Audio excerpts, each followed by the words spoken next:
you, and you thought we was going away. Nah, it's Speak Out. Well, let me just reverse a bit and say good morning to the listeners of Vibes. Welcome to the program. If I stay within my setting as a public officer, as the public relations officer, and I stay just within the office space and do not go out to the public, how will we understand what is happening on the ground? Still delivering. We've done a lot, not just in terms of the general infrastructure, but homes, support to farmers, support to fishermen, etc. And as time goes by, more support will be given to Carriacou and Petit Martinique. It's Speak Out Unfiltered. Built back, even better to last. Let us all strive to build a better country by putting aside our petty grievances and move forward with dignity, being proud of working hard and working together. Anything that we're doing now, it's futuristic thinking. It's not for the now. Education is the key in a country's development. That's it. If its people are not developed, Even don't go that far, no? Just remember, knowledge is power. When you know, you know. that's it. It's Speak Out Unfiltered. We're happy to have you. On Vibes 101.3 and 106.3 FM every Thursday, 10 a.m. to 2 p.m. Do you feel the vibes? Going.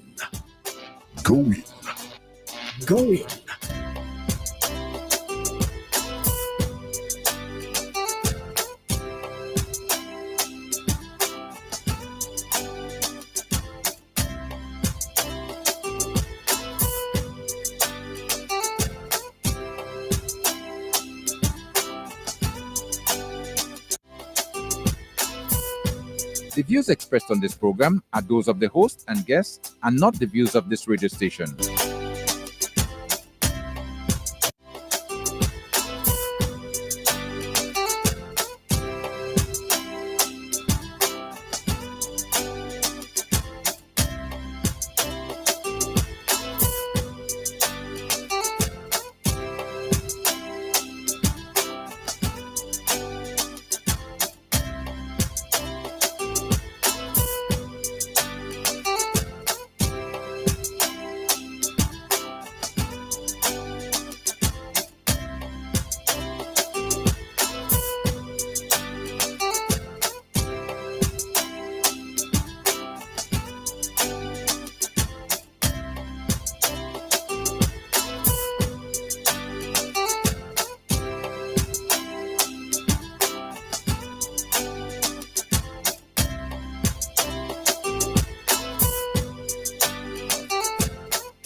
A pleasant good morning going out to your listeners, locking it down to Vibes FM, and welcome to the program Speak Out Unfiltered for today, Thursday, the 3rd day of April 2022. Good morning to the listeners in the Tri-Island state of Petit Martinique, Carriacou, and Grenada. Good morning to you. Our listeners in St. Vincent and Grenadines, good morning. Those of you in the diaspora, good morning. On the internet, you are on YouTube, you are on Facebook. mainland Grenada, wherever you are in your comfort zone and locking it down to the program. Thank you so much for tuning in. As always, to remind you that the program is interactive. You can always call us when you open up the telephone lines, and our numbers to do so, you could take the numbers down because they remain the same every week, okay? 403 0101, 403 0101, 443 0101, 443 0101, and you can also call 458 1914. 4581914. There are a lot of things for discussion this morning, and the program is going to be interested. It's going to be interactive, informative, as we always tell you. So, first of all, my co-host of the show, Koi, is standing by. Koi, good morning to you. What's up? Good morning. A pleasant good morning to you and to all the listeners wherever they are listening from. And it's always a good opportunity, to share these moments together. So, Kim, what can I say? I look forward to hear the ideas and the views, the comments from the listeners, because all of these are intended to, bring us closer together and understand each other so that we can build together. I'm looking forward to. That's the way we got to do. We got to build together, Togetherness and unity is always the way to prosperity. And my guest at this time, who's going to introduce themselves right now, Rena Mills. Good morning. Good morning from the Grenada Tourism Authority. Good morning to you. Good morning to you, Kim. Good morning to you, Mr. Coy, and all the listeners of Vibes 101.3 FM. As Curtis used to say, good morning, everyone. A bright and beautiful Thursday morning to you. And you have a colleague of yours from the Carriacou Maroon Festival Committee, right? Is that right? Of course, we have Casey, and Casey will introduce herself, but of course, Casey has joined the committee this year. How are you doing this morning, Casey? Good morning, everybody. Good morning, Mr. Mills and Mr. Coy, and my fellow colleague here, Ms. Mills, and the people of the diaspora, Grenada, Carriacou, and PT Martinique, and everyone. Just a pleasant good morning. It's a pleasure to be here this morning. Well, thank you so much, Todd, for that introduction there. And I want to ask you, Arena, straight off the bat, because we know our Maroon Festival is right around the corner, right? And when we say right around the corner, we mean right around the corner. And for those of you who are not yet heard about it or know what it's all about, just listen to this before we continue. Maroon good food, enough string music, and big drum dance come here the beat. We living good with we smoke food. Look how the smoke food good. The sound of the drums put you in the mood. Especially when it's good food. Come share with we and dance with we. Carriacou Maroon is the place to be. It's deep in we that rich culture. We dancing and singing for the master. So it's not perhaps, it's not maybe. Carriacou Maroon, that is the festival for we. Carriacou Maroon, make sure you come on down to see. Here is your big chance to live a new life. Come to Carriacou Maroon and Stringman Music Festival. Eat the smoke food of our ancestors. Drums will spit, sweet strings will captivate. It's a unique festival of the people, filled with authentic cultural education and pure entertainment for the whole family. Living will not be the same after this massive life-changing festival. Make your reservations now. Call 473-443-7948 or visit our website www.carriacoumaroon.com. 25th to 27th of April 2025. Carriacou Maroon, make sure you come on down to see. Make sure you come on down to see. I noticed you were dancing there. Of course, whenever I hear this, That's kind of it's always interesting. Eh? Of course. And the Maroon Festival is unique, as we very well know. And Carriacou is the one that's been showcasing that over the years. And the culture remains alive. Of course, Kim. And a lot of things are taking place, right? Yes. Okay, so now that the committee has been organizing and doing quite a number of things, people want to know now what activities, where it's going to start, the continuation and the climax into the final. Yeah. So, Try to as lead us the here. voices of Maroon said in that ad, leaving will not be the same after this massive life-changing event. And I think next time that we're coming for an interview, we'll bring Basie to sing that part of it. So I know that persons have been asking who are the members of the committee. So I guess individuals would know the group that recently executed the Carnival Festival. So myself, Lefties, Basie, Jamon Adams, people know him as Hunter, Jason, and John James, and newly added to our committee because we want to ensure that the festival lives on. And I remember last year, while we were having the dance classes on Paradise Beach, Casey, she was there for every class, and Casey indicated that she'll want to become a member of the committee. She appreciates our culture very much. So recently added to the committee is Casey. And before we go into the interview, I want to say a pleasant good morning to the ladies, the villagers, the community of Six Roads, where the Maroon will take place this year. The women, they're there right now as we speak. I know that BC is supporting them as well because on the committee is the person in charge of the aspect of the village Maroon. So currently they're there cleaning some mutton. So good morning to your ladies and gentlemen, and big up yourselves. Congratulations and thank you very much. Let's continue keeping the community spirit alive. They started on Saturday, they went into Monday, Tuesday, and they're there today as well because Kim, the Maroon is a lot of work.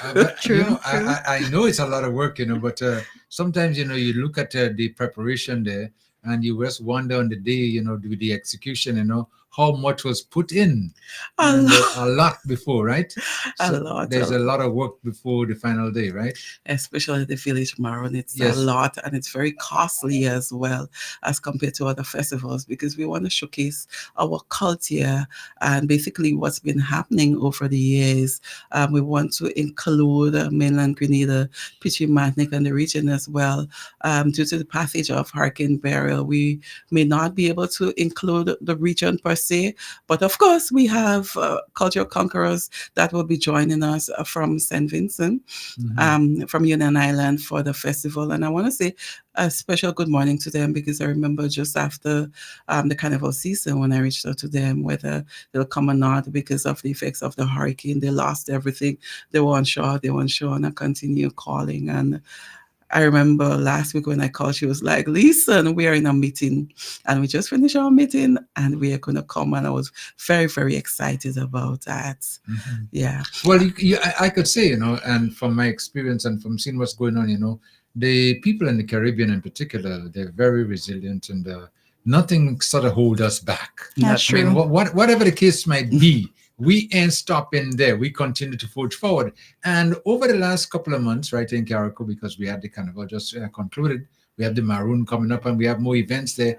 And it seems as though we listen, let that go. That's already gone. Let's continue on the way forward. And every event so far has been a success. Of course, yes. With the participation of everybody. Yeah, the thing about it, after the hurricane, a lot of people were wondering, what can I do? Where can I go? I mean, they were devastated. And basically having the festivals is just giving them hope. What can I do? How can I be part of what's happening, basically to socialize and enjoy yourself. So that is what's been happening. And as you speak about the culture, this is why we chose a theme which speaks to our culture. And I would want Casey to speak about the theme. And okay, go hand ahead. over Casey. Yes. So this year specifically, we have designed a theme focusing on a journey of culture and traditions, honoring our heritage across generations. And I'll repeat that for emphasis: a journey of culture and traditions, honoring our heritage across generations. And this theme speaks specifically to a deep-rooted commitment to our heritage.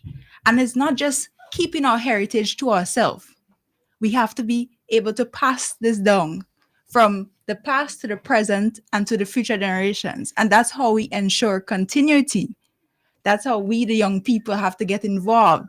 So our culture can continue down the line, and that our lineage can know of what's going on, what is Maroon, how it operates, and then we can get involved in the holistic development.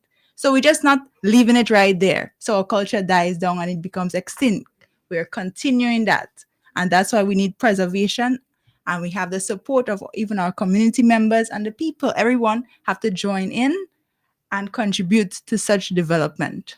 That word you just used, the continuity, is a very strong word.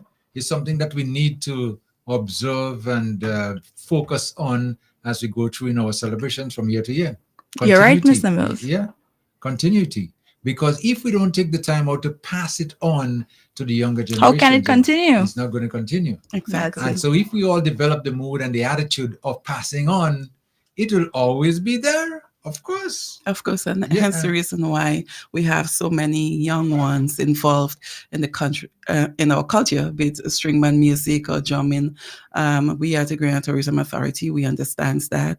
And hence the reason why over the years, we ensure that our budget speaks to cultural development. So we have done the thing about it. Continuity is the word.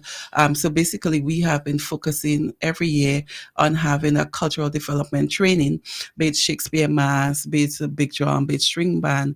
Now we know of the culture kids offspring of the culture trained string band who participated in Parang Festival. And it's something that we want to do and want to continue. I remember the year that we did the big drum training with the school in Pitchmatnik, the primary school there, they were able to participate in Maroon Festival that year. So that is something that we must do. We must continue teaching the young ones, and they need to have a passion for our culture, and that's how continuity will happen. And understanding the tradition as well too is very important, because they're getting involved now at this age. By the time they get to an older age, they'll understand even better what it's all about. So it's great that we have the younger ones getting involved into the culture at this time, and it's going to make a big difference as we celebrate from now through the years. Okay. And Mr. Mills, as you mentioned that, even with the involvement of the schools, I know we're going to get more into the nitty-gritty of that a bit later, but we're getting the involvement of the schools to do cultural performances that will be on the Sunday of the Maroon. And we have written to the schools asking for their participation in such, the cultural exercise there. And then we have such an explosive performance, having the different displays and so forth. So when you get the schools involved right then and there, you get the youths to understand the importance of the culture, and then they can pass that down to the future generations. So as you just mentioned about the schools there, now I just want to reiterate and get a little bit more out of it, in that the schools will be participating. You have gotten them to get on board as well. And would they be doing different aspects of the culture? Would that be featured? Yes, of course. Mm-hmm. The songs, the dances, different cultural performance will be incorporated. Mm-hmm. And there will be different performances because, we have the 6 primary schools and we have 2 secondary schools. So, we're getting all of them involved as much as we can within the performances. And Casey spoke about the performances and including the schools. Another thing, again, we also wrote to the schools about is having the students out on the morning of the libation or during the process of the cooking of the food, because that is what we have been doing over the years. And this year, we even want to make it bigger, not that they come and see what's happening on the morning. We speak to them about that, but we want to make sure on that day we have a display so that they can come, they can see, and they can take away from that, having a better appreciation for the culture. But you mentioned the libation. And this is something I think we need to understand. I didn't even understand it until I was a little bit older than past the kid age, But this is something that needs to be passed on. Why we're doing what we're doing, when we're doing it. Mm-hmm. Of course, yes. It all has meanings. Exactly. Yes. Because of course we throw the rum and water on the ground, the spirits, and we share animal blood. So some people looking at it, I remember the first year back around 2015, thereabout, I posted a video with the killing of the animal, the sharing of the blood, and people thought, oh my God, that was mean, that's so crazy, and why are you killing an animal in the cross and having it jump up like that? But it has a meaning to it, the blood which was shed, our ancestors' blood. We know that the whole thing about the enslaved, how they were brought here, how they worked on the plantations, and we want to remember them. Part of the day as well includes throwing back the food in the sea for our ancestors. Some people, I mean, by choice, they don't believe in it, but who believe, and we have to continue in their honor, in their legacy. They came here, they worked very, very hard for us, and we have to continue that legacy. Yeah, the sea part of it is part I noticed that, people draw a lot of comments about why we throw it into the sea. And there's a way of throwing it into the sea as well, and a timing for it, Of course, it's a very sacred moment. The thing about it, after the food is cooked, no one is allowed. And I've been to maroons and see the process of cooking the food, and the way the ladies would say, no, we cannot give food, whether who come and they want a bit of the food. No, we have to take out the food to be thrown in the sea first. And that's a very sacred moment. When they get down to the sea as well, the way they would speak, and they throw the rum, the water, and throw the food in the sea. We know that our ancestors who were brought here, not came by themselves, they were brought here by force. They were tied up in the decks of ship. They died. Some of them were they were thrown overboard when they behaved bad on the ship. Some of them died. They were thrown into the sea. So we have to remember them. We have to remember sailors as well who died on sea. So hence the reason why we throw the food in the sea. And as I said, during that process, everything is sacred. No loud talking, nothing. You go and you communicate with your ancestors. That's secret. Yeah. It is, Yes. Very touching moment too. Yes, it and is. It's something that we have practiced, it continues, and we want to keep that alive. Of course, we want to keep it for generations to come. KC, great-grands will know about it. I understand the importance of it. As he said, it's a sacred moment, and some might see it as some sort of ritual going on, and they might, as he said, draw different comments based on what's going on. But once you understand the process and we can follow it in that line direction, we can continue that tradition. Okay, now we started off on the 26th, right? On the 25th. 25th, right? The 25th, right? The 25th with the libation. Right. And it's going to be in 6 Roads Cross. Yes. So what can we expect if we get there early in the morning, say like 5 o'clock? Yeah. Of course. So the thing about 6 Roads, so I've been to Maroons, and it happens at that location where the food is being cooked, the libation. But with 6 Roads, it's a bit different. So in 6 Roads, I wish someone from 6 Roads was here to explain that maybe in another interview. But there is something they call a blood hole where the Shakespeareans, I don't know, that's where they started, and maybe blood was shed there. I can't remember the significance. Yeah, it's a bit different for 6 Roads. Yes. So it starts that morning at the blood hole, water in the ground there. Then it goes down to the cross. But before that happens, the shell has to be blown to signal everyone, hey, wake up, get out of your beds. We are here and we are about to start. That will signal the villagers to come out. And once they get there, then we start with the blood hole. You go down to the cross, through the water on the ground. You call the names of those who were part of it and those who passed and gone. And hey, we are doing this for you. We are doing this for you all. And we hope that you accept it and that you give us a good the purpose of the Maroon as well, for a bountiful rain season. So you're calling on, we hope that you'll accept this and we'll have a bountiful season. We'll get lots of rain. So they do that on the morning, and then they share the animal blood. Following that would be, of course, the cooking of the food. But before you cook the food, you must wet the stones. So the stones would be laid out, and you wet the stones before you light the fire, and then the fire is lit, and the process of the cooking of the food. When that finishes, of course, go down to the lagoon and throw that part in the sea that I spoke about earlier, the best of everything. Once that is done, then the evening would be the official opening, and I'm not sure if the Prime Minister is listening or someone will go back to inform him, but we wrote to you long in advance, and we hope to see you here our PM. Of course. So the commission, we hope to see you in Carrick. Yes, we would love to have him experience that, at least, for the opening of the Maroon. Of course, yes. So come and sample our saraka. A lot of people wondering what that saraka is about.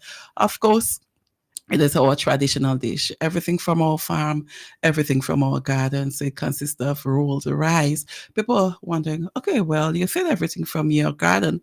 Why do you have rolled rice? We don't grow rice in Carriacou. Yeah, it's a traditional dish. It's an African dish. That's where the rice comes in. We have cornmeal cooked, rolled into balls, which we call kuku. We have stew peas, the provisions, ground provisions.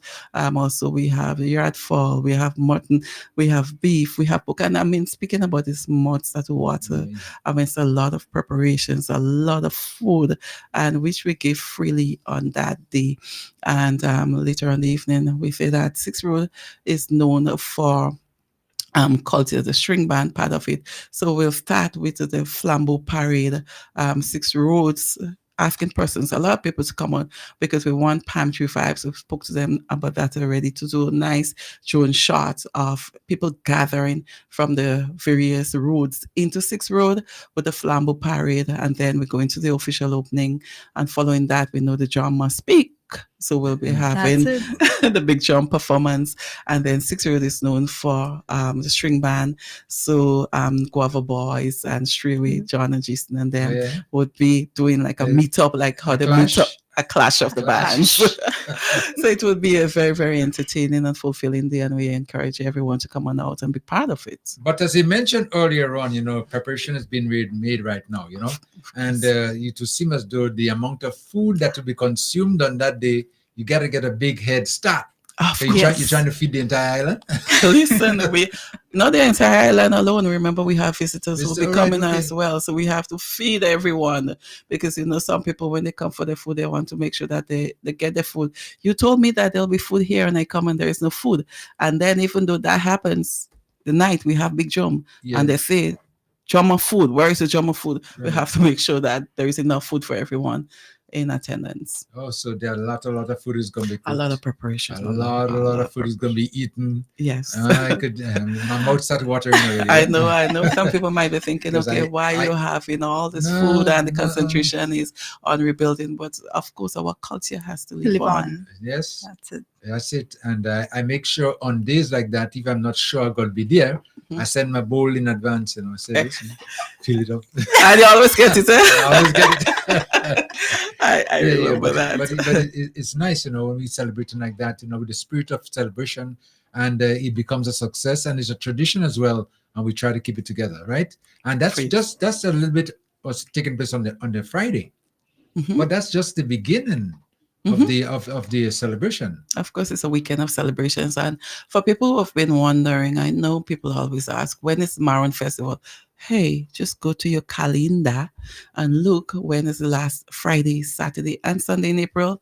And that's it. You know when it's Maroon. So, of course, this year will be the 25th. The 27th, and my colleague will speak about the next event, which would be Strings in the City on Saturday morning. Oh, that is one I always admire, and I noticed that it has been getting a lot of attention and more participation as well. Because now it's getting bigger and better than ever. Of course. So now tell me, Casey. And before I move ahead, let's go back to the Friday. We have to remind persons that the libation starts early in the morning, 6 p.m. 6 a.m. Sorry, you see? First, I'm so excited. And the evening cultural performance on that same Friday, it's at 7 p.m. We have to keep that in mind. We don't want to miss anything. Okay. And moving to the Saturday morning for Strings in the City, we head to Hillsborough, the town, where we would see a display, a traditional boat display. We would love to do that, right? The boat launch, sorry. And it starts at 10 a.m. So we'll be doing that with the string bands coming up to do that traditional boat launch display.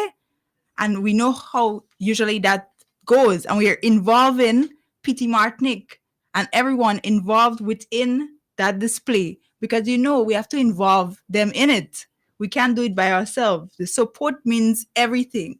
And then we have the string band performances, you know, and the different aspects where, and I love this, when we do the heels and toe. So we have to make sure we have these things going. So that's for the strings in the city, and we urging and encouraging everyone to come out early, 10 a.m. because we're gonna do the traditional boat launch display first before getting into the meat of the matter.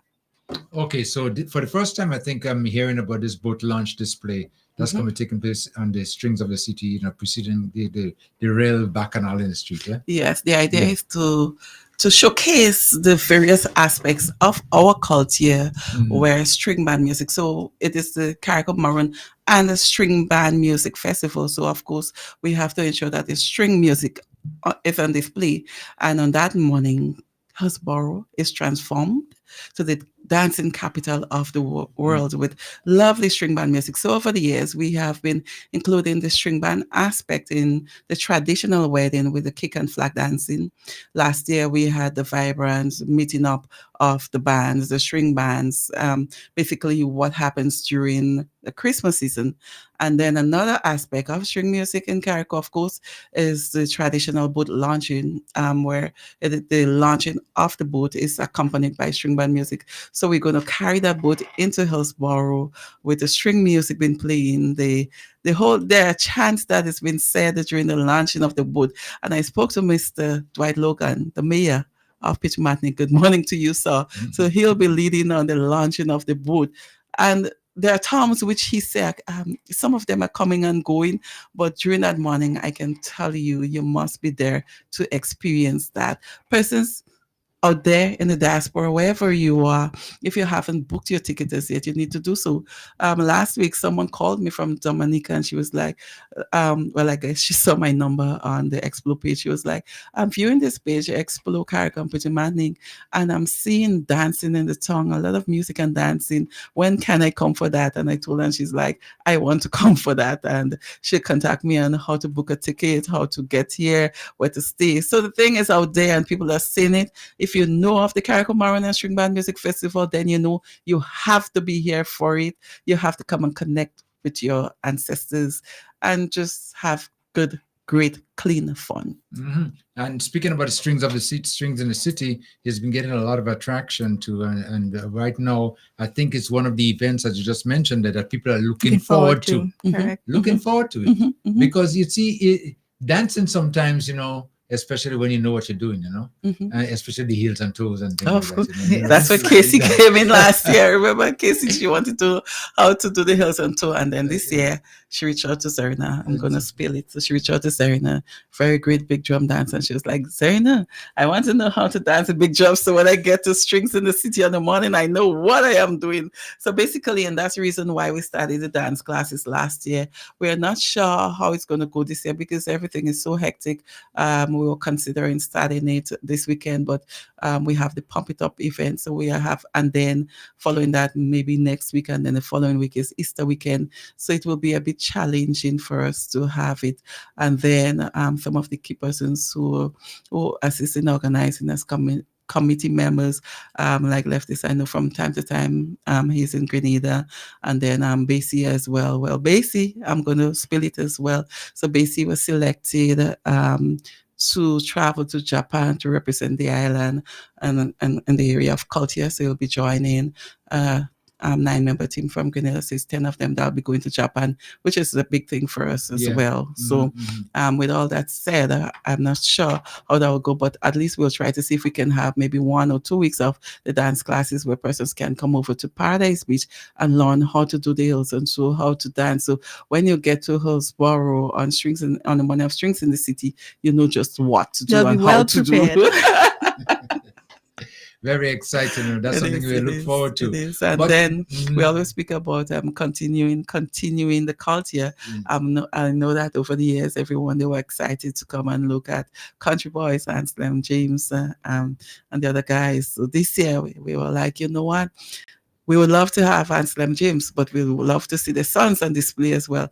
So fingers crossed, we'll be seeing John and Jason on the stage in Strings in the City. So it will be great. It will be a great morning. All right. Let's keep our fingers crossed on that. Yes. Also, just to mention the national folk group recently held a meeting to ensure the continuity of these traditions passed down. They would love to have the different dance classes within the different schools, so the primary and secondary schools, trying to get the students to understand and to learn about these aspects so that they too can participate, and that would ensure continuity. So we are hoping to have that come on board, and that's something to look forward to.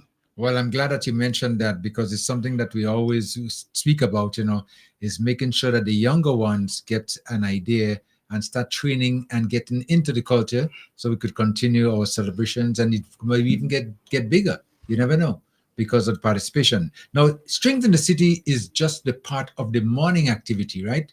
By the time we finish with that activity, the action continues. Where are we going next? More culture. More culture. Everything on one stage that night. Yeah. You have drumming, you have string music, you have your dances, you have folk groups, everything on one stage. Shakespeare Mass, everything you can think about at the Botanical Garden. The event starts 8 p.m. that evening, and again, we here tell the others, come down, come across, come over. You don't want to miss this.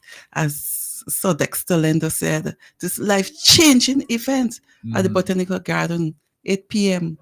on the 26th of April. So there'll be, we already confirmed some groups that will be participating in the festival. We know that we have our cultural groups from Carriacou, and from Grenada we have Conception Dance Theatre, a junior and a senior group. So the junior group will perform the Sunday on the beach, and the senior group will perform at the gardens. We have Culture Conquerors, our friends from Union Island, they'll be coming as well. Lion Pride, which is a drumming group from Grenada, Fini Vue La Grenade, a dance group from Grenada, the National Folk Group, they'll be here as well.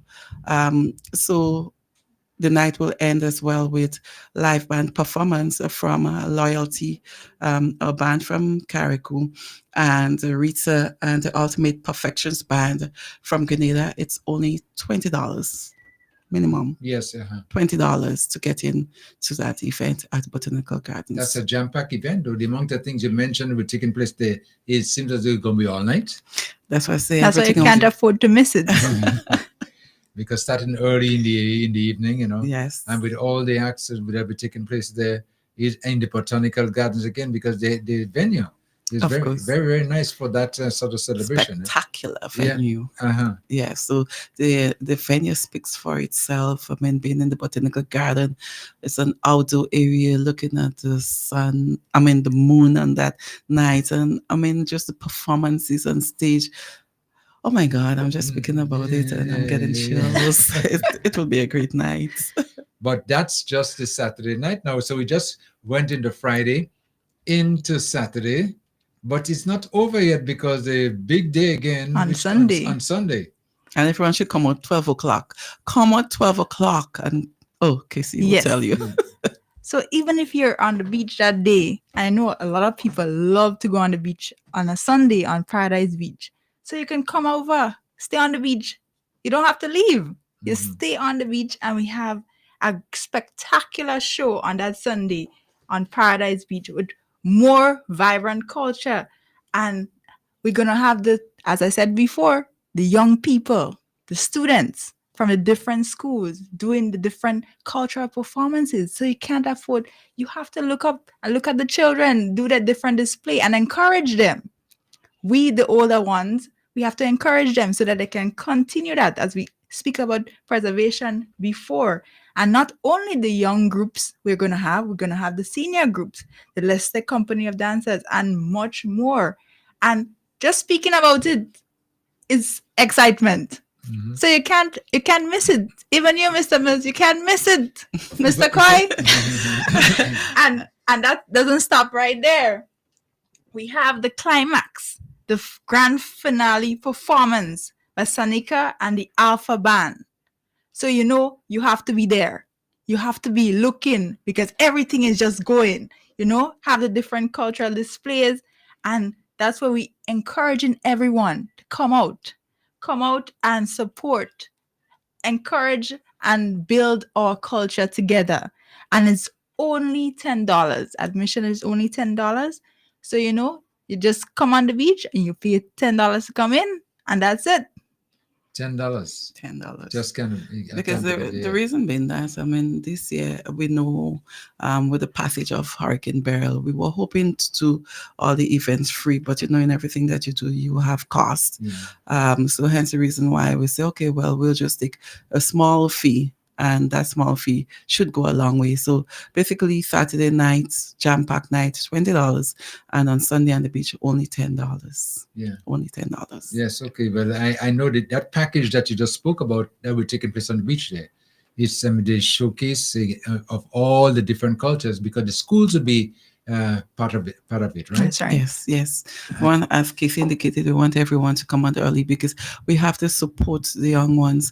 And we spoke about all the cultural performances as well for Saturday and Sunday. And as part of the evening, we're including artists, soca artists as well. So once you come over to Paradise Beach that Sunday, you'll be seeing the young ones perform there as well.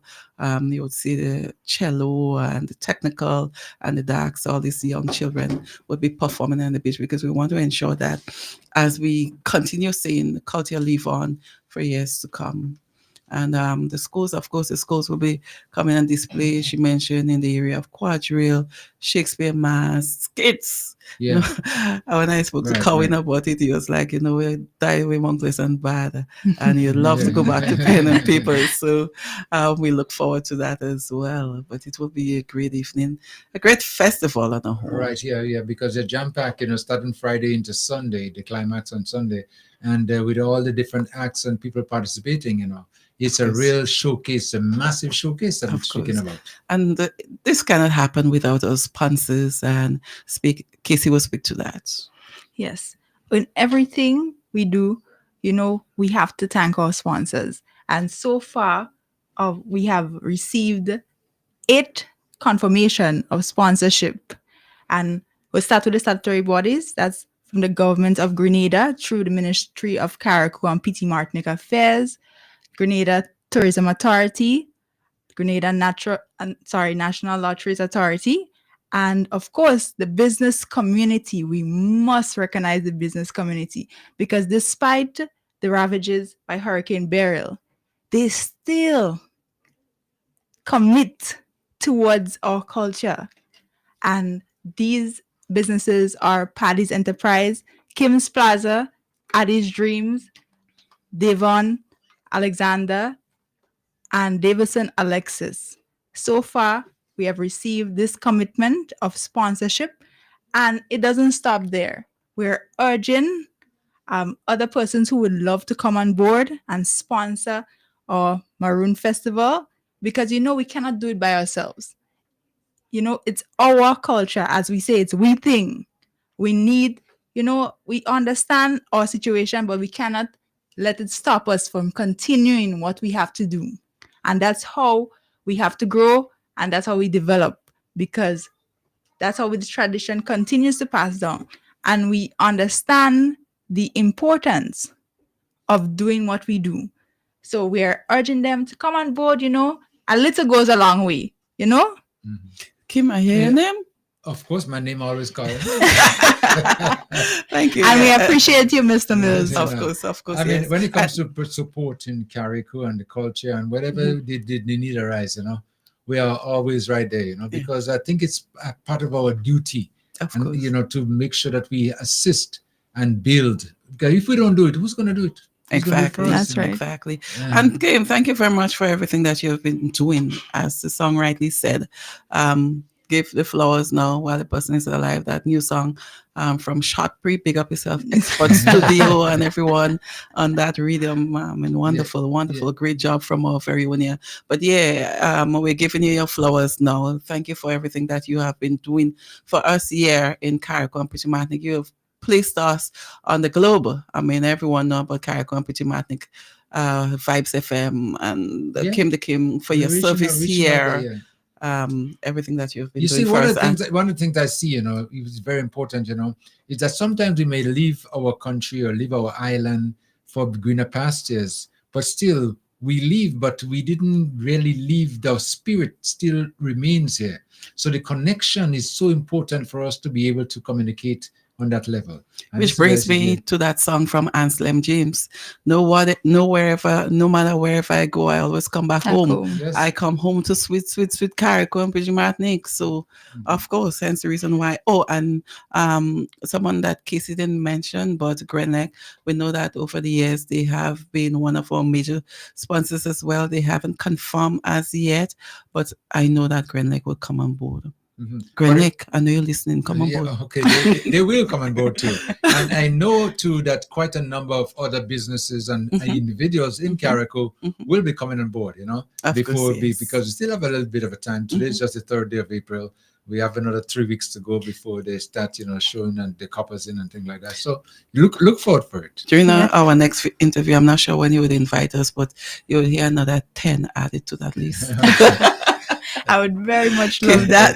Casey, our secretary, I know that she's working very hard, sending out the sponsorship requests and following up. Great job, Casey. Thank you, Miss Mills. You see, somebody got to do it. Somebody got to do it. Of course. And it's good that we have the younger ones doing it. Exactly. So we know there will be continuity, as we mentioned in the beginning. I already told her she'll be the future leader of the committee. And one thing I love about our people, they answer the carrion call, even though, situation might be tough, but because they love to see our culture grow and develop, they would support. And that's, again, we're urging you, come on board, support. It's our culture. It's we thing. That's it.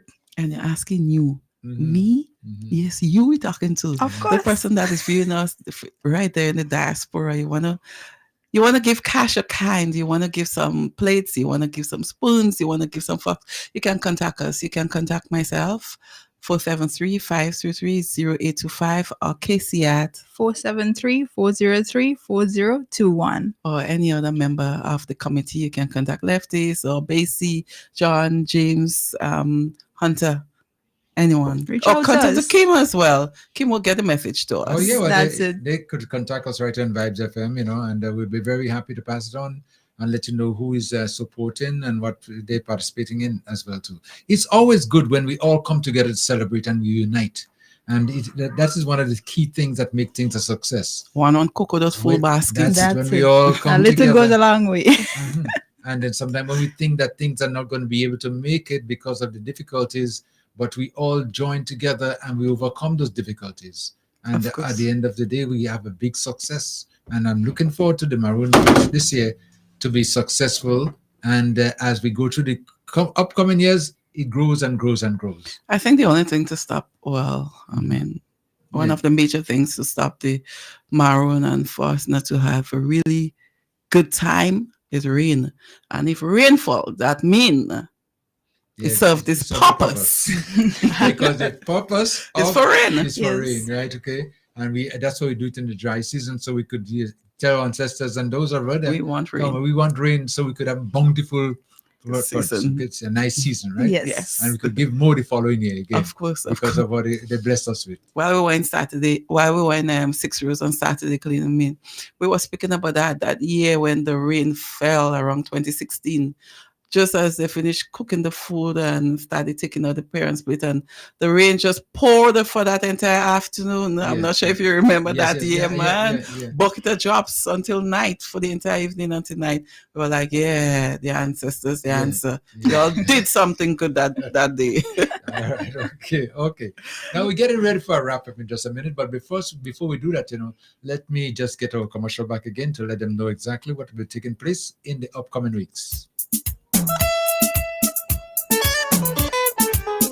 Maroon good food, enough string music, and big drum dance come here the beat. We live in good with we smoke food. Look how the smoke food good. The sound of the drums put you in the mood, especially when it's different food. Come share with we and dance with we. To the big drum, to the big drum. Carrico Maroon is the place to be. We step in we that rich culture. We dancing and singing for the master. So it's not perhaps, it's not maybe. Carrico Maroon, That is the festival for we, Kareku Maroon. Make sure you come on down to see. Here is your big chance to live a new life. Come to Kareku Maroon and String Band Music Festival. Eat the smoke food of our ancestors. Drums will speak, sweet strings will captivate. It's a unique festival of the people, filled with authentic cultural education and pure entertainment for the whole family. Living will not be the same after this massive life-changing festival. Make your reservations now. Call 473-443-7948 or visit our website www.karikumaroon.com. 25th to 27th of April 2025. Kareku Maroon. Make sure you come on down to see. And while we're on that, I want to remind our listeners and those of you out there, make your reservations as early as possible to make sure that you have a place to stay, because it's sort of limited to a certain extent, but the numbers are growing bigger and bigger as we go along. So let me get back to you first of all, Casey, and your final words to our listening audience as we encourage them to participate in the festival. Yes, I'll repeat the theme again. A journey of culture and traditions, honoring our heritage across generations, from the past to the present and to the future generations. And we hope, as we keep mentioning, continuity and preservation of our culture. And we are urging and encouraging everyone to come out. It's a 3-day filled, packed, jam-packed to be exact, with events. So you need to come on down and experience our cultures and traditions. And we're still urging our sponsors, people come on board. And we're thanking the ones who have committed, and let us ensure that our culture stays alive. And to you, Ms. Mills? As Casey indicated, we are thanking our sponsors for coming on board. Without you, this cannot happen. And potential sponsors, this is your time to come on board and reach out to us, whatever way you can, wherever part of the world you are. Please reach out to us to come on board. And as the voices of Maroon in your ad stated, no perhaps, no maybe from BC. And from Mr. Dexter Lander, he said, it is smoke food of our ancestors. The drums will speak and sweet strings will captivate us on that weekend. So if you're listening, then you should know you cannot afford to miss the Kareku Maroon and String Band Music Festival, April 25th to the 27th. Kareku is the place for you to be. Thank you, everyone. Thank you, Kim, for having us as well. And it's always a pleasure. And we're looking forward to, in the coming weeks, again, sharing more information with us right on Vibes FM and keeping the public informed. So when you get to this festival itself, they know exactly what to expect. Sure, just do what you've been doing. Just send a message, and even though even if we cannot come in and you want to have a chit chat on the morning, we can do that as well. No problem. Well, thank you guys again so much. Okay, enjoy the rest of the day. Okay, you too as well. You too. Okay, bye now.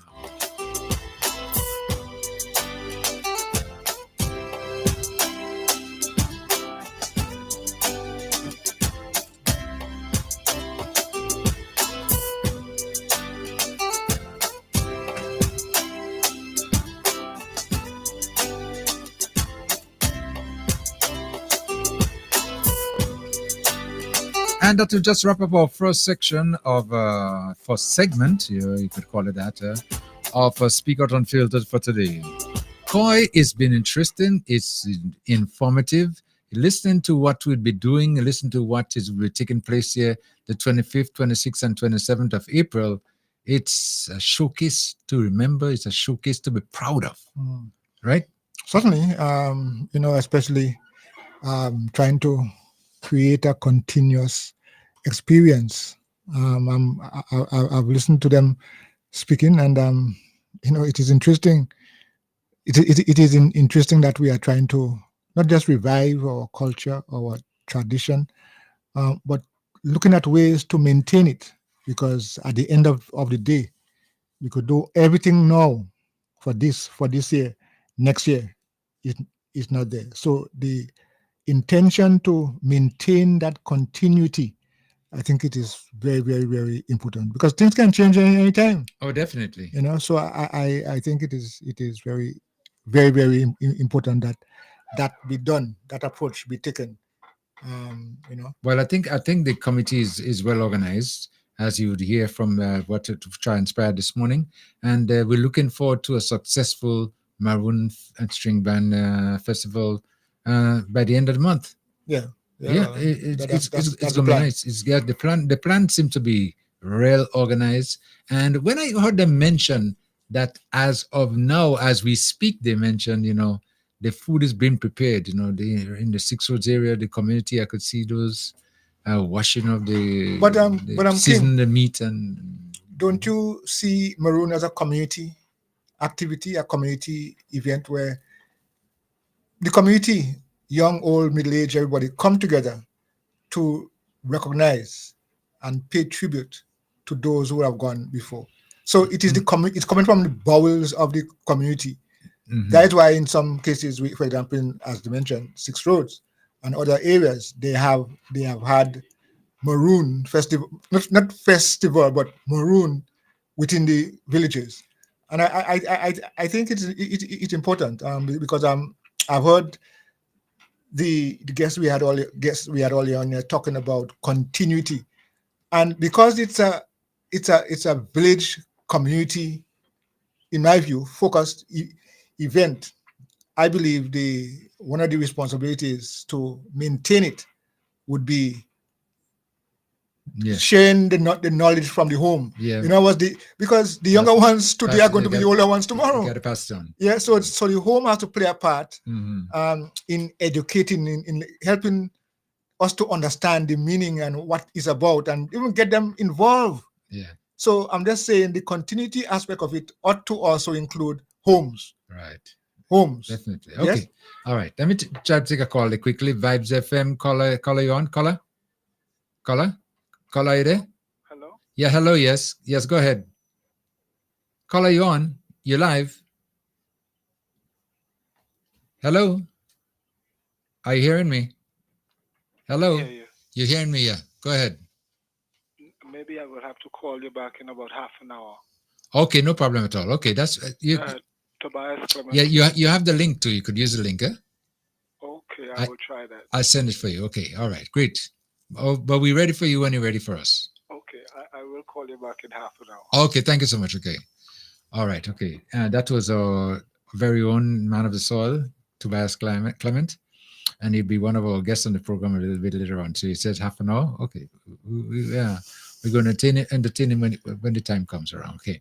But speaking about tradition, though, there's quite a number of traditions that we have in Carriacou. And one of them I want to talk a little bit about this morning, which I think is so important because we need to discipline ourselves when we're executing our traditions as well. And that pertains to kite flying.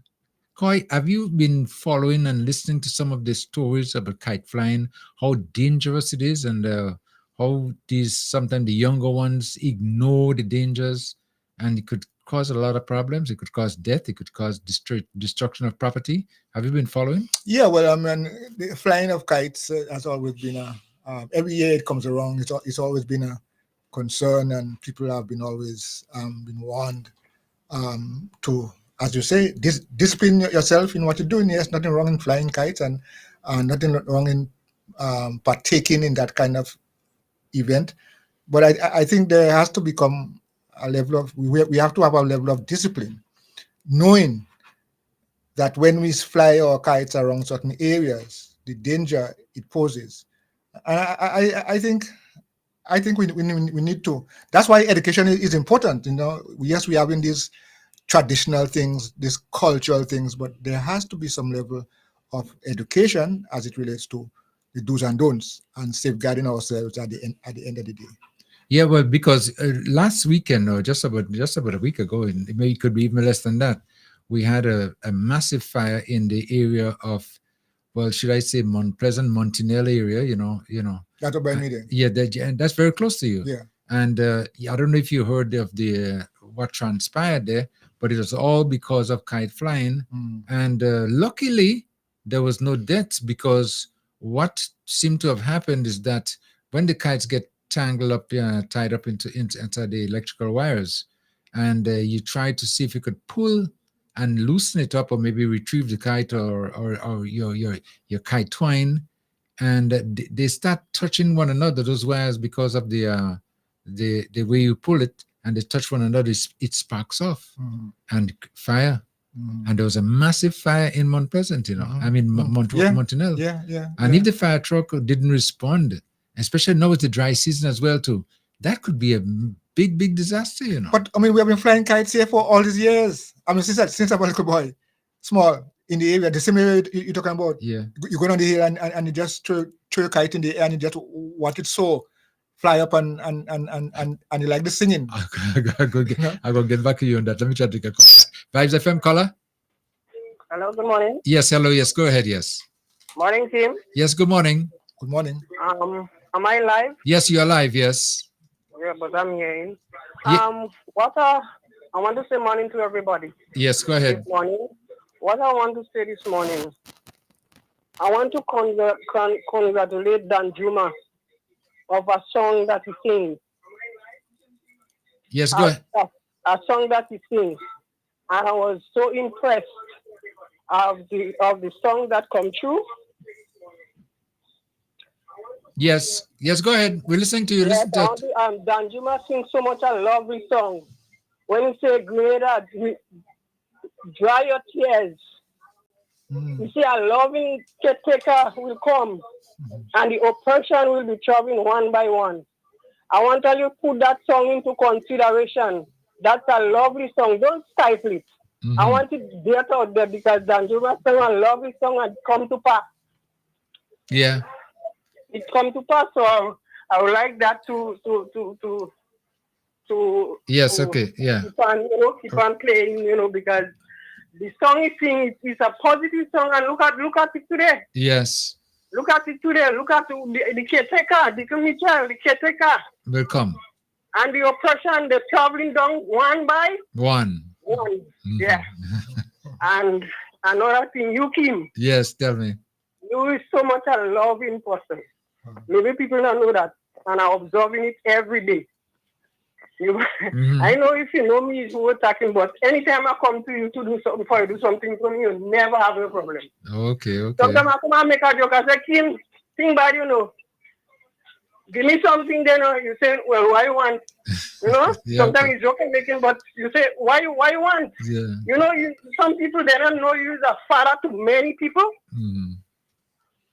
Yes. I've used a father to many people and appreciate. And I pray God that He give you health and strength, that you might continue the legacy you're going down with. Okay. Sometimes when you get a chance, you get up, you go around the supermarket, look and see things, Yeah, okay. And and Miss Mills was so much a nice person as well. Okay. Since she was in C-Wave, now it's C-Wave, but the supermarket being. I remember. And she was so much a loving person. There I used to shop. Okay. She was so much a loving person, and I can never forget. And Kim is just like she. Okay. And maybe more than she too. So I want you to keep up that good work. Thank you. And Michelle doing a good job. Okay. Despite of what people saying, they know any truth, but they still saying like that. Sometimes a day, I listening. They're on a bus, I listening already saying. Sometimes I walking, I listening already saying. I say, look at them.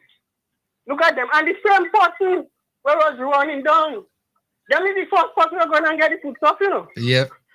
And Kevin Andrews not saying you is NNP or you is NDC. He's giving everybody.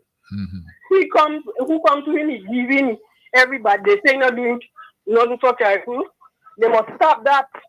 They must do those kind of seen with their eyes. Right. Even though I ain't get me share yet, but I seen. Okay. And I know I'll get me share. Right.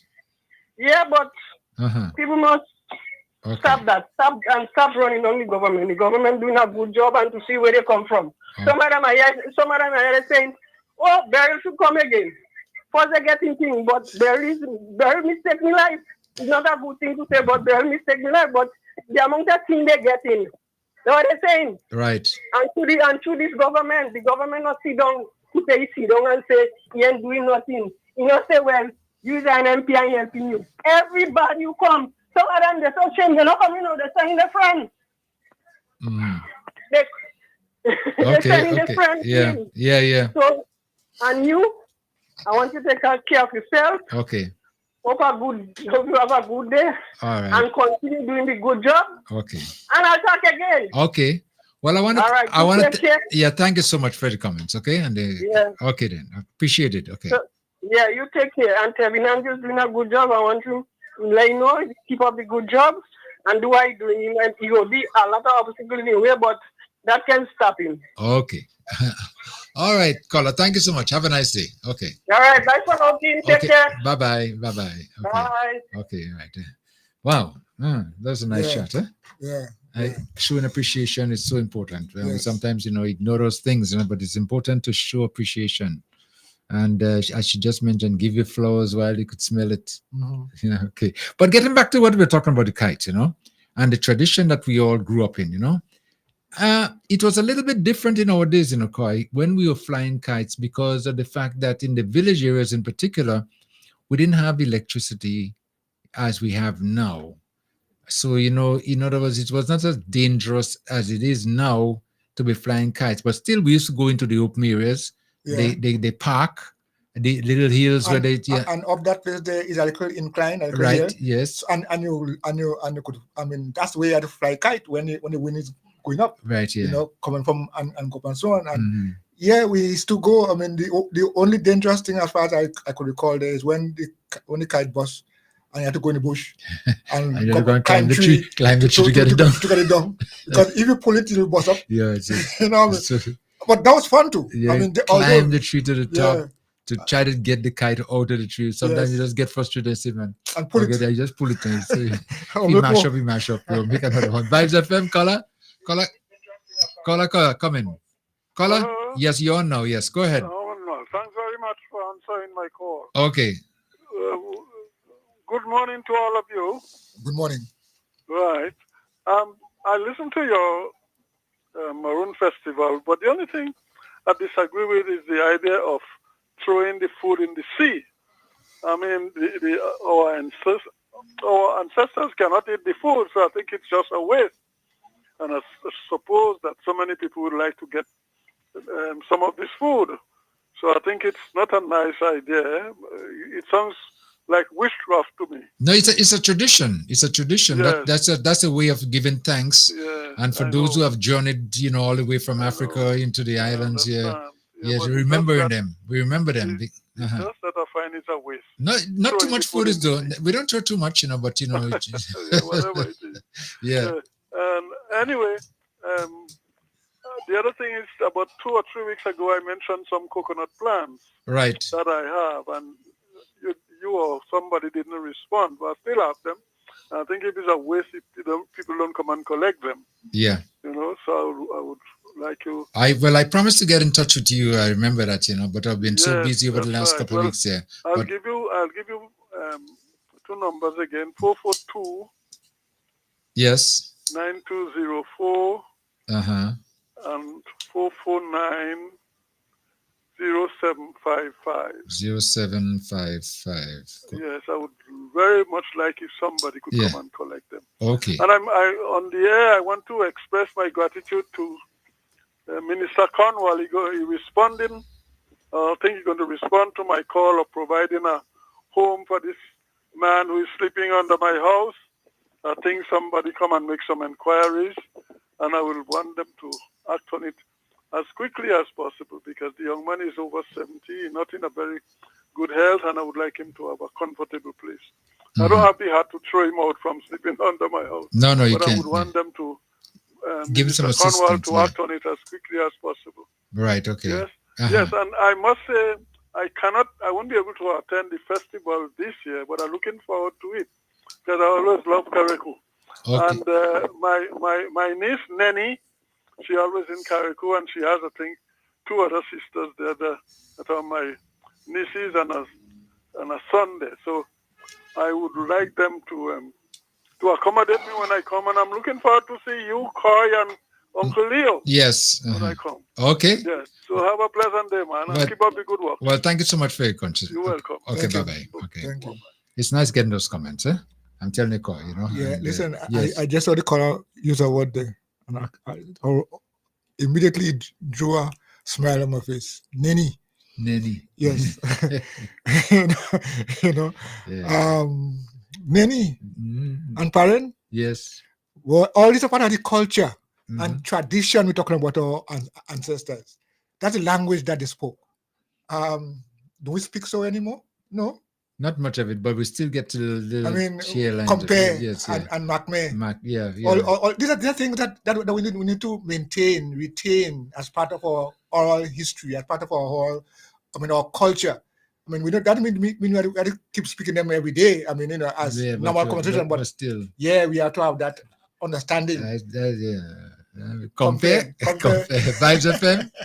Good morning. Yes, good morning. Yes. Good morning. I'd like to talk about the maroon. Yes, go right ahead. Yeah. In Grenada, what I know of maroon is when, for example, when we had to move from one place to the other, my father invited some men and women, and they came together. The house was broken.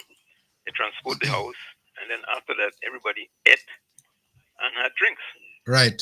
The community. That is what I know of maroon. I don't know of any other thing. So maybe Carriacou maroon is different from Grenada maroon.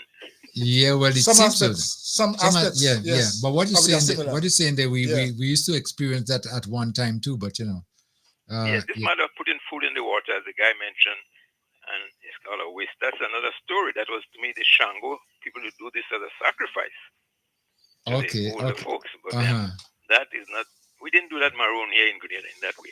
The maroon in Grenada is just a community coming together to walk, right. eat. And the food was the payment, so to speak. They eat and drink and camaraderie and whatnot. That's what we know of maroon in Grenada. Well, as you just mentioned that, caller, if I were just to make a quick example, is that I remember growing up too, that in our little area, village area, where we were, and there was many times the neighbors would get together and say, we're going to do a cleanup in the village. So we look forward, we look forward to the cleanup because we know they're cooking the food. How, if you go back in history, that's how the maroon started in Jamaica, I think. That's how it is mentioned. It's maroon. They come together in the community and they work. Right.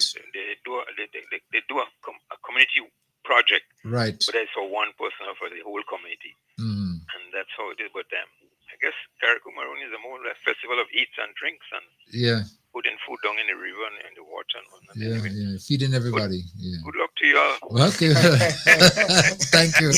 He said, good luck, Dialdo. I wish you all the best. Try your best. Okay, caller. Thank you so much. But speaking of the maroon, I'll tell you, growing up as a little boy, there was one part of the maroon that I used to look forward to. The grappy. You remember the grappy? In the tree. In the tree. Yes. You'd find that the villagers, they come together, right? And we're going to get a chance to eat and feed everybody. But they used to make up this special tree with the best, I would imagine, of everything. Big tree. Yeah. Big tree. And it has meat, it has whatever. Everything. There's a sample of everything that was cooked on that day inside that tree. And then an elderly person would take that tree on the head, and we as kids would gather in the area looking forward to the grappe tree. To go and grab something. And she would walk to us with the tree on the head, get into the middle of the crowd, and then lift the tree and put it down in the middle of everybody. So we could all, get something to eat. Grab something. But the thing about it is that we got so greedy that when you grab in, you just want to just take grab everything. Just pull your hand and pull yourself and just go. So sometimes it defeat the purpose whereby we could have all gotten a little something rather than one man full up. You see guys sometimes they in the front of the tree they full of the mouth, and the hands full. But people are speaking about, for example, this previous caller there that talked about he does not know that part about maroon. He knows it as a community event. Yeah. But different places. I mean, all these things, even what you do in Guyana, I mean, on mainland, it has some African connection. And that is where our activities really came from, the African connection. I mean, of course, it's known that Carriacou has more African connection than mainland Guyana because of all how things are. I mean, a lot of the slaves came direct to Carriacou. And so they have more of the culture embedded in us than that they would have had from mainland. Because mainland, I would say, is contaminated and more influenced by the slave owners. Yeah. Yeah. But we have had the slaves living among us and practicing their stuff, because wherever they go, they bring their culture with them. Look at that. We have the big drum as part of our national activity here. Big drum. Do we have any organized big drum in villages on mainland? No, because we are more closely aligned to the Africanism kind of part of it. And so that's why we have that where Kuku thing come from. And I remember growing up and knowing that our favorite dish is kuku and okra. Yeah. Kuku. So I'm just saying we are more connected. So although we might have similar things and the names might be the same, but our connection is deeply African. But speaking about the kuku and the okra, I remember, growing up, and I used to think that was a Carriacou food. There was like, that was our food. Well, that's what we used to eat a lot of but not, and listen and hearing about the African connection. You never really paid it no mind so much, but I told you, what surprised me is when I visited Africa, I think it was back in 1983 for the first time, because I went there a couple of times, and they offered me food, and when I saw kuku, I smiled. I said, what?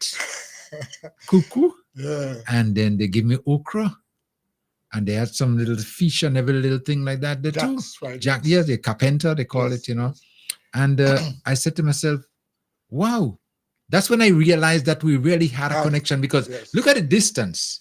Africa, the West Indies, and not knowing or just hearing about the connection. You sometimes wonder, the stories, really true or not, or, you have little things in the mind that you don't even pay much attention to. But when you're able to make that connection back, you start wondering, like I said to myself, oh, so what I was reading about the slave trade is really true. Yeah.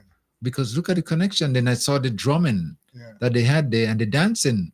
And I know we have the big drum as well too. So then I says, okay, well, this is the motherland. This is the real motherland.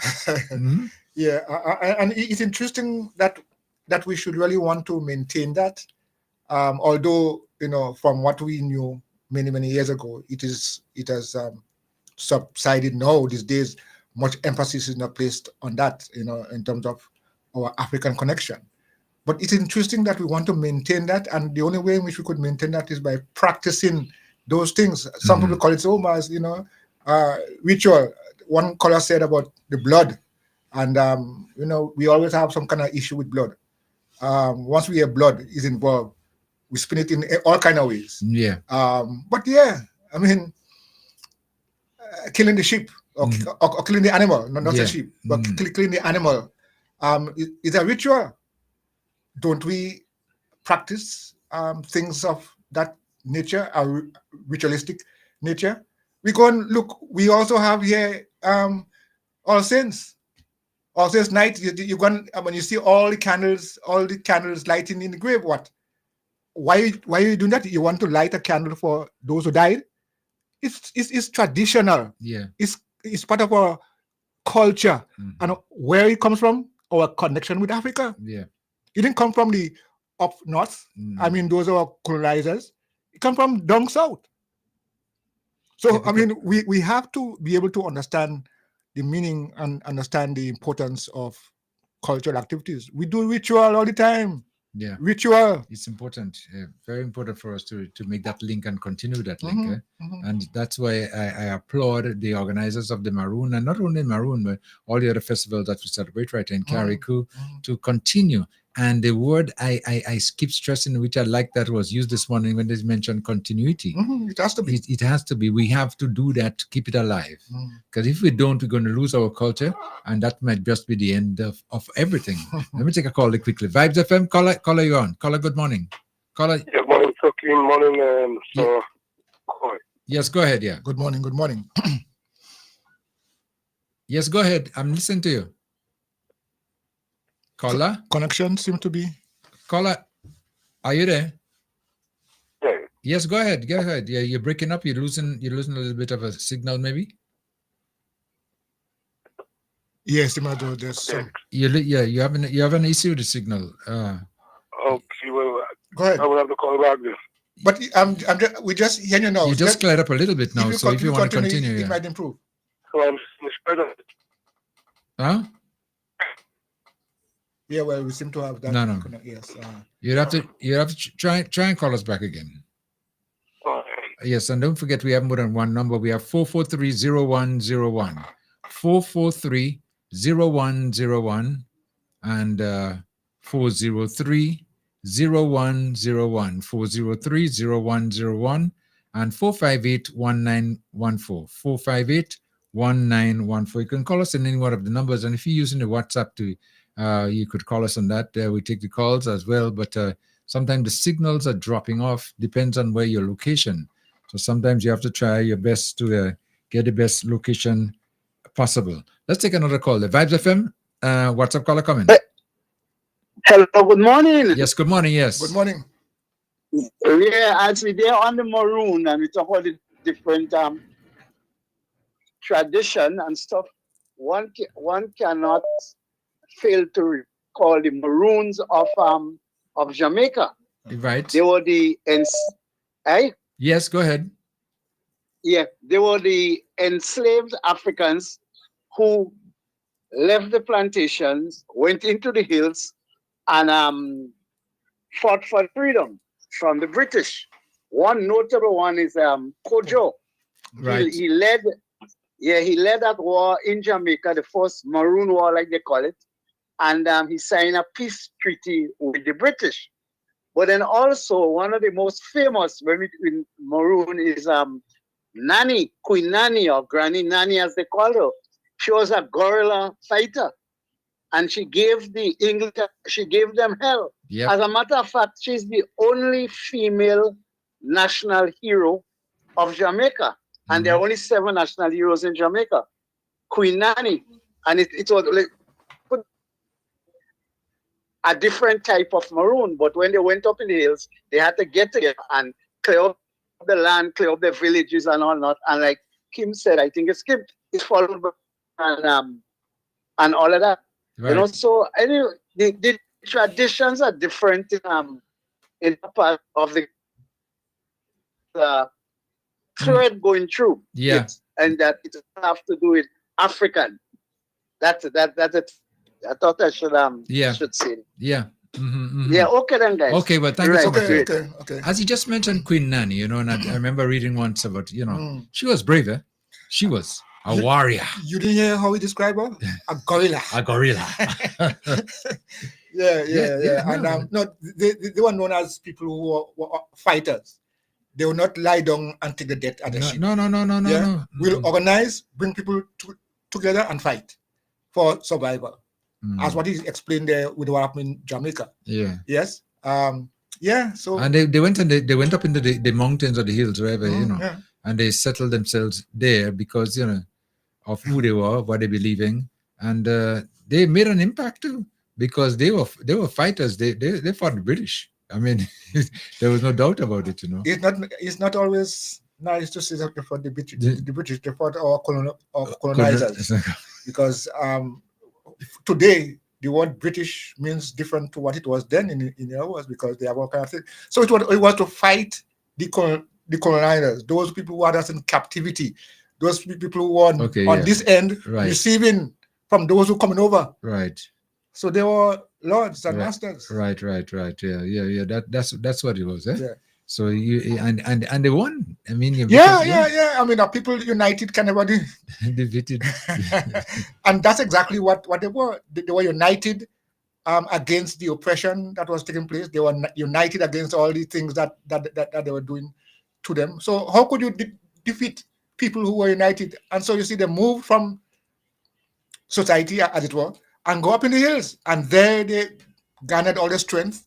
Yeah, as the last caller said that they had to clear up places, and they all came together and clean up the place so that they can occupy it and continue. Let me remind our listeners again, 443-0101, 443-0101, and 403-0101, 403-0101. And also you can call 458-1914, 458-1914. Caller, line caller, caller, you on? Yes, you're on. Yeah, morning. You know what stuck to the Mau Maus in Africa? The Mau Maus, they fight the English. Yeah. They only fight for the cutlass, you know. The English had guns, machine guns, but they killed a lot of the English soldiers. But the Mau Mau, they were tough. Yeah. Well, All right. Thank you so much. What we were finding in those days there, to call, is that when these different countries, like the British, the French, and all those invaded Africa, the Africans had to fight back, Of course. They just couldn't just sit back just like that and just be captured Taken and taken away. No. Because they saw that, Yeah. I mean, they fought. Yeah. To stay alive.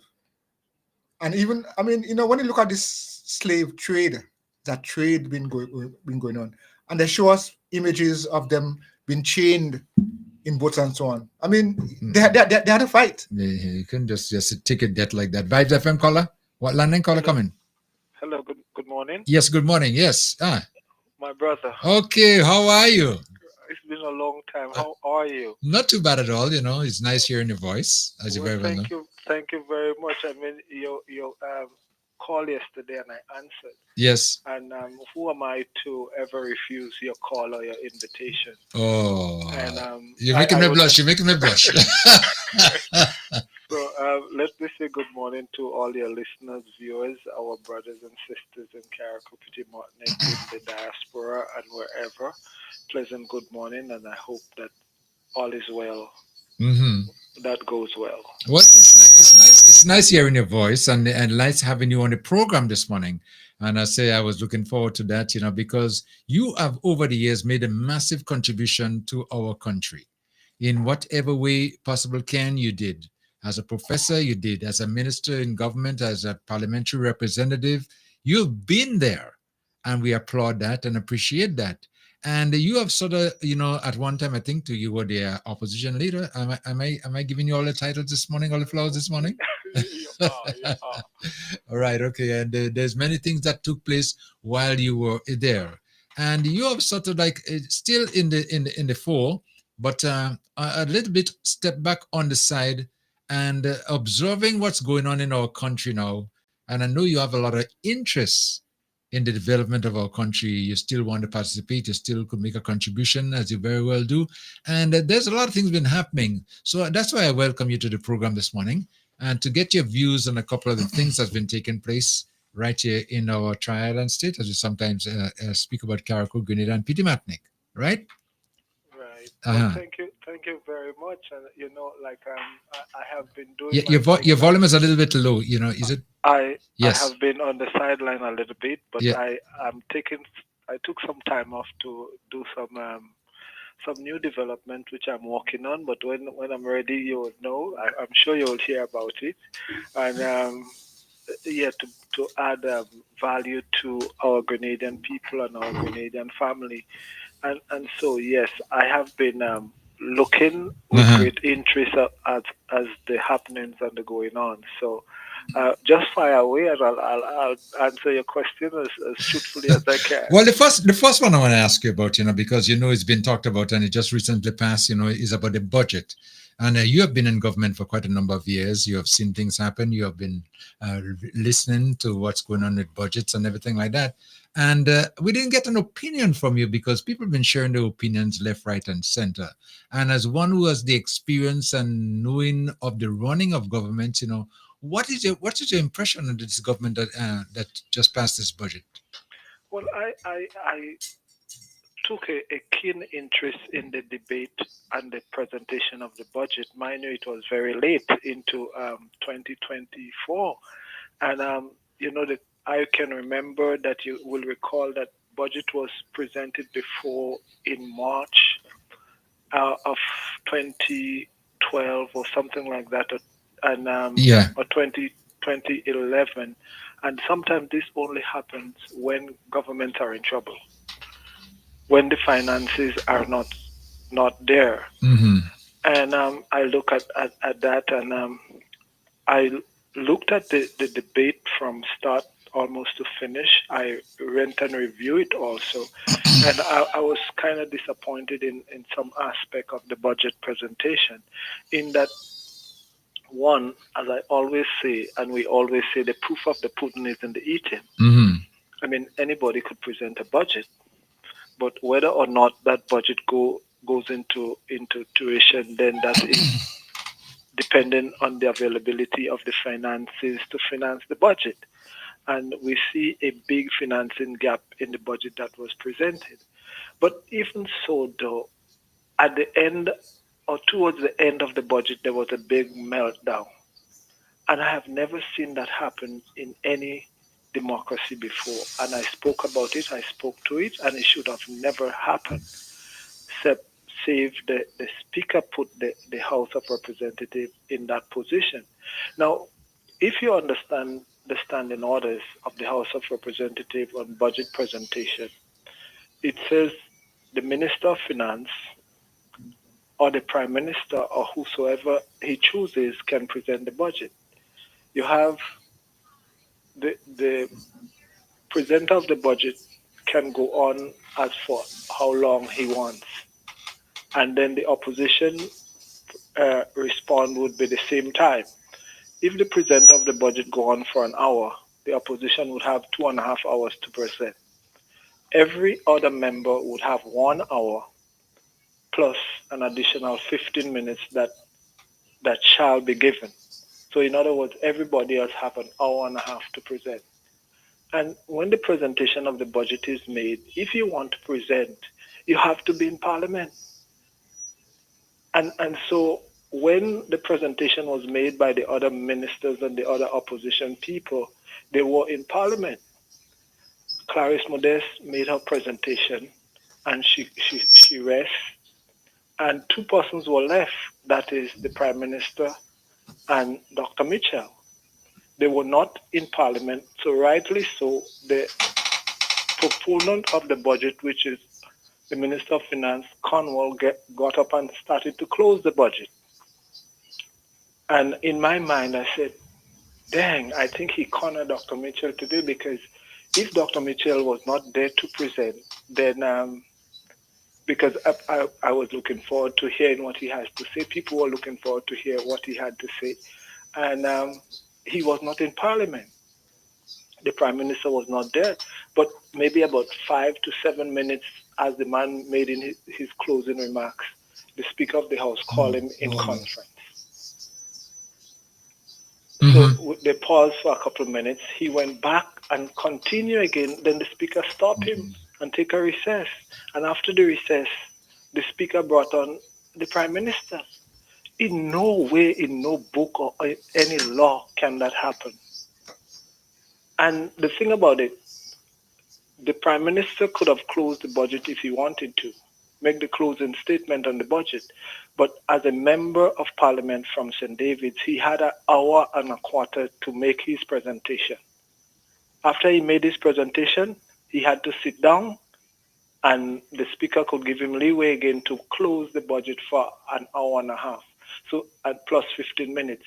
So in other words, he would have had 3 hours to close if he wanted to. He would have made his statement as an MP for an hour and a quarter, and then he could have closed it because there is only one closure. But at this time, we had two persons closing, So we had 1.5 closure because Cornwall started to close. The Speaker stopped him maybe after 15 minutes. And then, but you see, the laws of Parliament, if you're not there to present and you're not there to defend yourself, you cannot interject. But again, too, you wonder, the Speaker is in charge of the House of Representatives, and the Prime Minister cannot dictate to the Speaker what to do, but it seems in that position.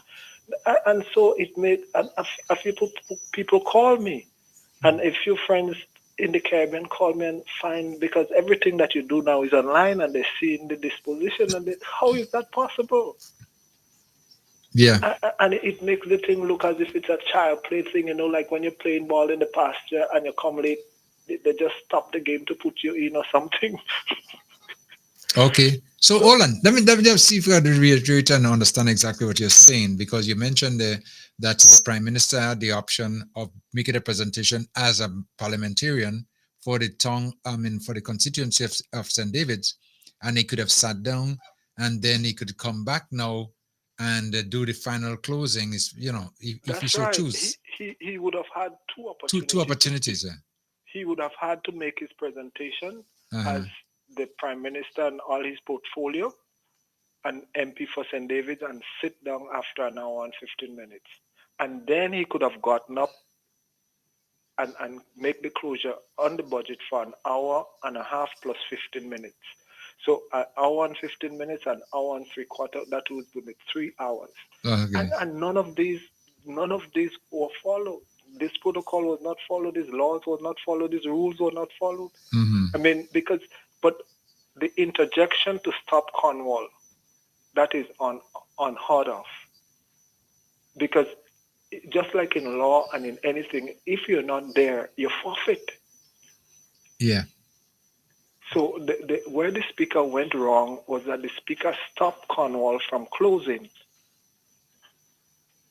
adjourned, and came back and put on the Prime Minister when the Prime Minister was late. I mean, if you want to present, you have to be in Parliament. Parliament is not a wash your foot and come.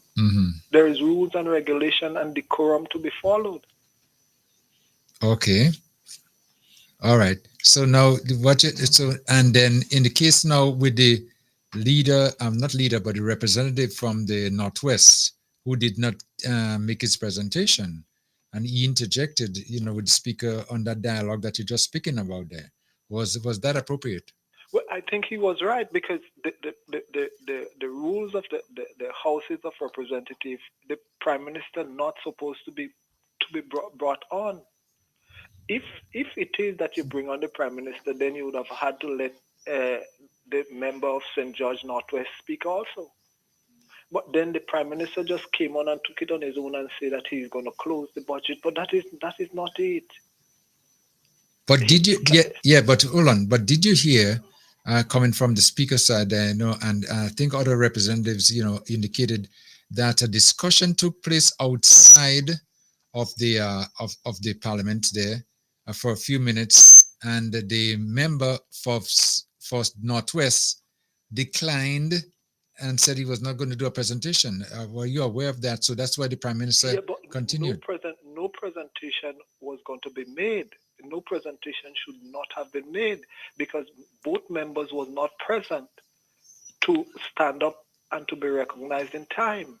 So for the Speaker to adjourn Parliament to give these gentlemen a chance to speak, then that is definitely wrong. It should not have happened in the first place. Deacon should not have had an opportunity to speak because he was not in Parliament. Okay. And not only that, now you have two closure, because remember, Cornwall started to close maybe for a few minutes there were, Yeah. And so you had two closures on a budget because Cornwall started to rip into the opposition leader. Okay. And so in law and in order and in protocol, I talked to a few people from the British Parliament and so forth, and it was just so laughed at. Things like that would be laughed at. It looks like play. Okay. No, we can't go down this road, because as soon as we start to go down this slippery slope, anybody feel they could do anything, anytime in the Parliament of our country and to the laws of our country. All right, as a parliamentarian, that's your opinion. Now, let me ask you another question as pertains to the budget too, because the estimates, revenue and everything like that. What is your opinion? Oh, Koi wanted to ask a question. Yes. Good morning, Miss. Good morning, Mr. Coy. How are you doing? I'm good. As Kim was going on to a different aspect of things, I just wanted to ask you this question because based on what you have just said earlier on, what are some of the reasons why a budget is not done in December, and what is the limitation? What are the limitations in terms of when it cannot go, when it becomes illegal, unconstitutional to present a budget after a certain time? Well, sometimes the budget can be presented late, but in my experience over the years, what I do know in terms of the preparation of the budget, one of the things that government usually delay a budget for is to make sure that they get adequate financing for the budget. If you really want to have a meaningful budget, you must secure financing for the budget. And so when you look throughout the history in terms of the Caribbean and in terms of Grenada, anytime a budget is presented this late, I mean, we're talking about the late down in the first quarter of the budget year. It means, therefore, our fiscal house is not in order. And so it is frightening. It is frightening when you see this happen, because if you could secure the financing for your budget is usually done between October to December. I remember budget preparation for the government of Grenada usually start probably in the middle of the year, and by October you have all your houses in order, and have all your ministries in order, and so, well, like I said, let us see what this 2025 budget will transpire to in terms of expenditure, revenue, expenditure, and capital project. Okay. I have heard we have had a hurricane, a Category 4 hurricane here in July, and I remember the government saying, as a result of that, we are going to be having the budget later than usual. So isn't that one of the reasons why budgets can be late? Well, I would not want to argue with government point on this, but in terms of the operations of the government, yes, the hurricane came, and in some instances, we think that they were in a position where a lot of adequate funding was there. So, in terms of how did it affect the operations of government in Grenada per se, let's look at what was given and what was spent in terms of hurricane relief and which areas was most affected, the northern part of Grenada, Carriacou, and Petit Martinique. And fortunately, they were in a position where some insurance took care of some government's business, so that they were not in such of a bad position to start with. So how did it affect the Grenada economy per se in terms of recurring expenditure, capital expenditure, and revenues? And these are the numbers yet that they did not give to us. But what I do know in terms of the if you look at the 2024 budget, in terms of the spending, the grants, and so forth that was given, what was budgeted for was not applied. In some instances, the funding was not there. And so this is what I say, anybody could present a budget, because it's an operational document that you would work towards as long as you have the revenue to do it, but not only the revenue, but also the willpower to do it.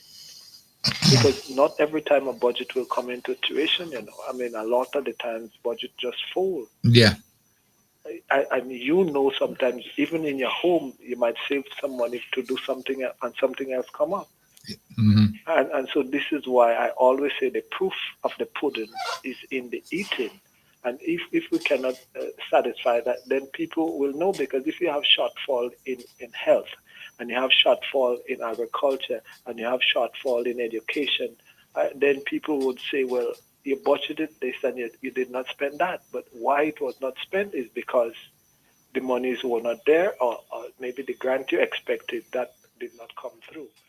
So one has to look at it, and how did it affect our country last year? That's the year before. I mean, sometimes if you're really good, you could put forward the best budget in the world, but it still comes down to one thing: implementation of that budget. Okay. All right. Okay. So we're moving on. And I was just asking you about in the budget itself, the financing and some of the projects, income expenditures, and how do you see that based on the what was told to us?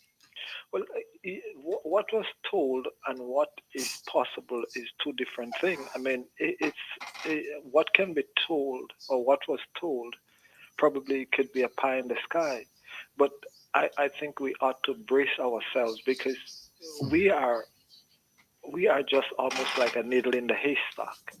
And the question is, what would affect our economies more than anything else? And most of the time, our economies are affected by external forces. And at this point in time, Kim, the external forces are not very favorable to us. And so we have to prepare ourselves. Look at Grenada, Carriacou, and Petit Martinique. We depend a lot on our brothers and sisters in the diaspora, especially those of the United States. We have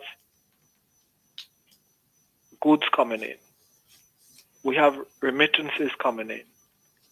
And the way things are going now there, we must brace ourselves, because our brothers and sisters in the diaspora may not be as forthcoming as they used to be, because they are preparing themselves too for difficult times ahead. And so we ought to prepare our people for difficult times ahead. And not because while it is maybe from the United States, but look now, maybe everything from every other country will be more expensive, from Japan to China to Canada to England, because it's like the whole world now is being taxed. And so people may not have the level of disposable income that they used to have, because the price of goods are a lot higher, maybe in some cases by 25%. So maybe the expectations on the barrels and the remittances that we used to get, that too have to be tampered down. And when this do not happen, our people came, then there would be some headwinds that we will have to face. Okay. All right. Well, I could understand that, these are things that you have to live with, because the situation changing from minute to minute, if I were to say it that way, in the outer world, which affects us, tremendously. Greatly, yes. It's always very changing, much so. because you following some of the news and you see what America is trying to do, and Canada is fighting America. Now you have Mexico, you have China, everybody, getting into a sort of a dog fight now. It's going to be very, very unpredictable for a while before we settle back in, if we're ever going to get to that anyway. So, it's important now that we look at those things. Let me move a little bit on now, because I know I have you for a limited time. Yes. But you've been a member of the NNP for quite a number of years. And coming to the end, you sort of severed ties with them, and you went on your own in the opposition. And you are looking back now at the NNP, and there seem to be a lot of unrest in there, and things that are raising a lot of eyebrows as it pertains to leadership and the way they've been organized now. What is your view now? Well, I looking back now, and many people looking back, and I had my my thoughts in terms of the direction of NNP while I was in there, and in terms of the leadership of NNP, and some things that I did not accept and some things I could not have accepted because I'm coming from Karaku, NNP conservative, and I see people crept into the party which undermine the fundamental principle of the party. And I butt heads with Dr. Mitchell over it. And then I had my butting heads with Peter David also. I saw the direction in which the man was going. And I won the leadership of NNP because you have to understand, NNP is a conservative party that was put together by the Republicans and Margaret Thatcher and Ronald Reagan and so forth. And here you have some left-leaning people coming into the party, almost want to hamstring leadership of the party. In 2018, I had my run-ins with the party leadership because I fired what I call a shot across the bow. If you would remember and recall, we had convention in SAS school in 2018. And some of the powers that came to me and said to me, Toby, Peter David wants to run as general secretary of the party. And I said to them, hells no, not today, not here.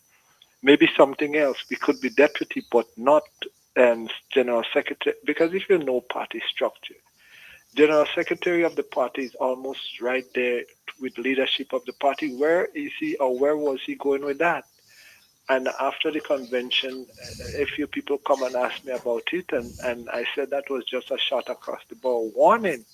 And the thing was deep because I remember even before that, I said to them, they came and tell me that Peter was joining the party. I said to them, well, okay, he's joining, but they said they were going to have a big fete in Paraclete.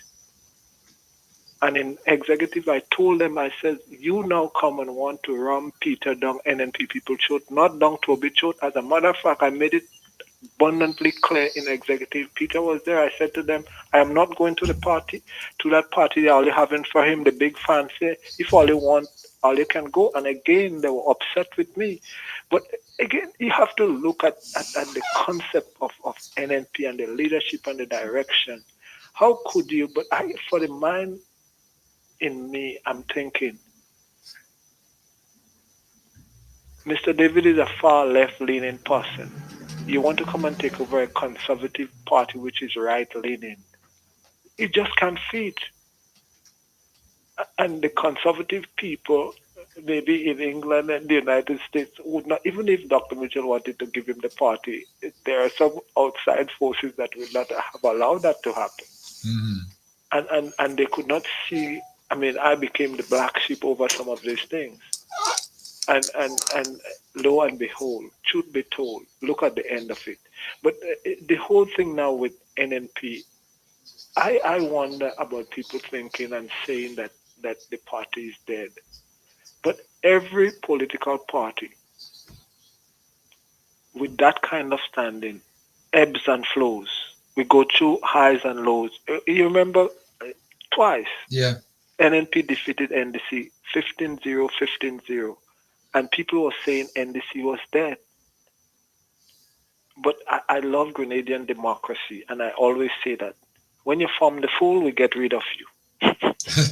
and we bring in somebody new. Right, okay. And they have to remember this holds true. And if today those inside they form the fool, tomorrow we're getting rid of them just the same. Remember, in the whole scheme of things, they always say that our Grenadian people, if you open a new supermarket now, we only have 6 months loyalty, Yeah. After that, you're on your own. You're right about that. That's the way we do it, eh? That loyalty, yeah.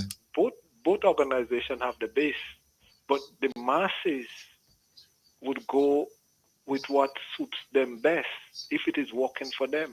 And you remember, it was Bill Clinton who coined the phrase, and it still remains true today. It's the economy, stupid. It's always the economy, people's bread and butter. And if, when the time comes, people are not better off than they used to be 5 years ago, we say, then they'll go back to what they know.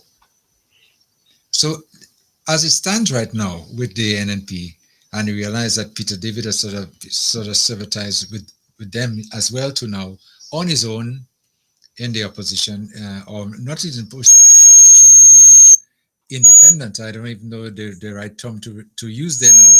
How do you view now the NNP in moving forward under the new leadership that was just installed just about a month ago, maybe with the convention? Well, if you could recall, on several occasions, even in the parliament, I told the leadership that they have to clean house.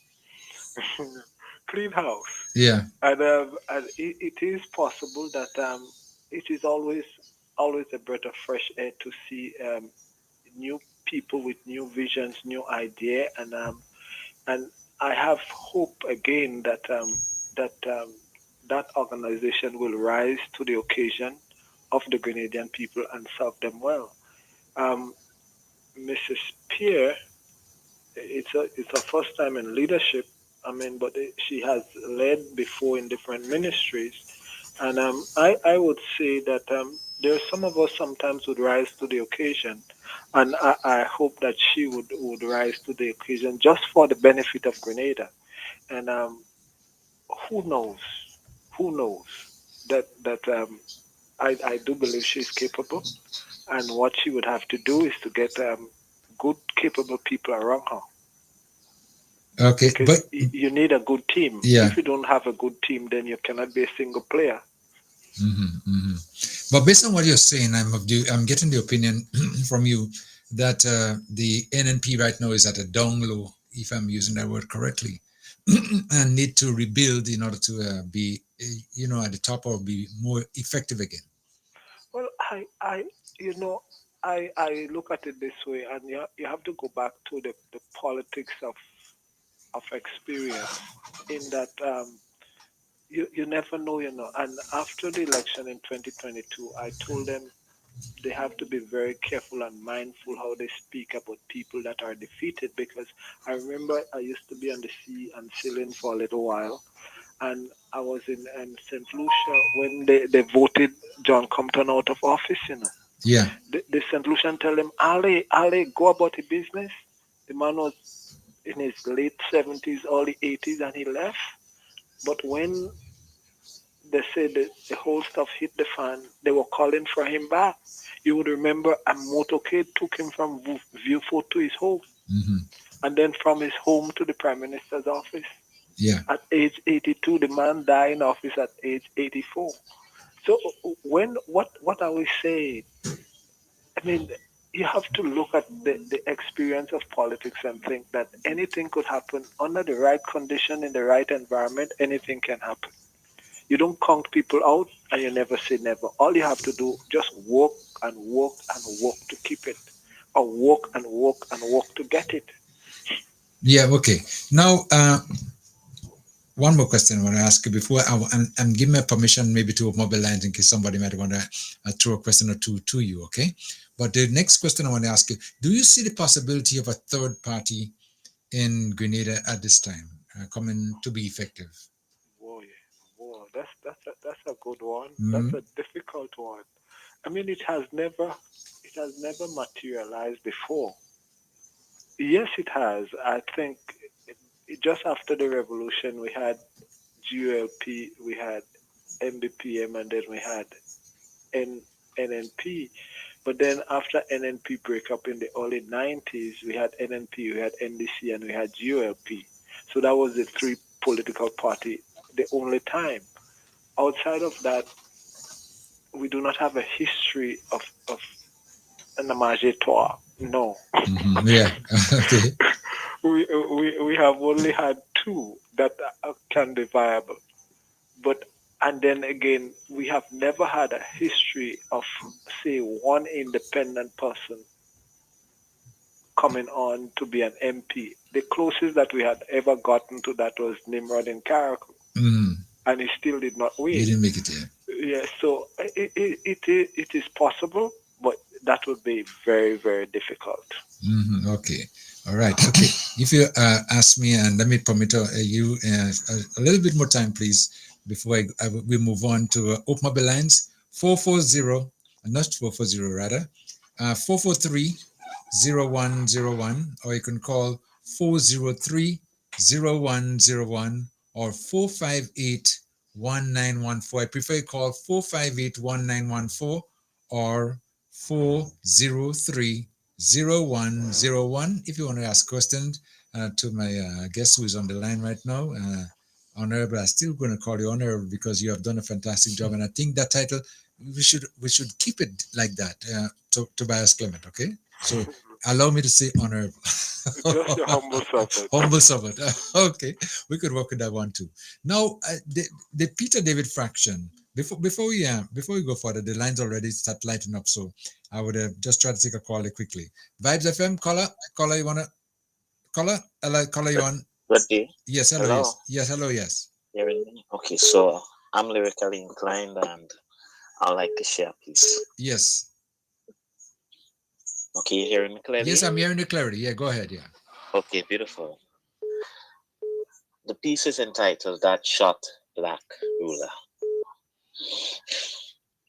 There was a short black ruler who was called the greatest of all time. True motive was not for his own to rise, grow, bloom, and evolve into their best self. That short black ruler was versed in the most intricate skills and science that will hurt the simplest minds. He was efficient, excelled, and became number one in his time. That short black ruler had a doctorate in tricks, language, and manipulation. He knew how to wiggle himself out of every hole.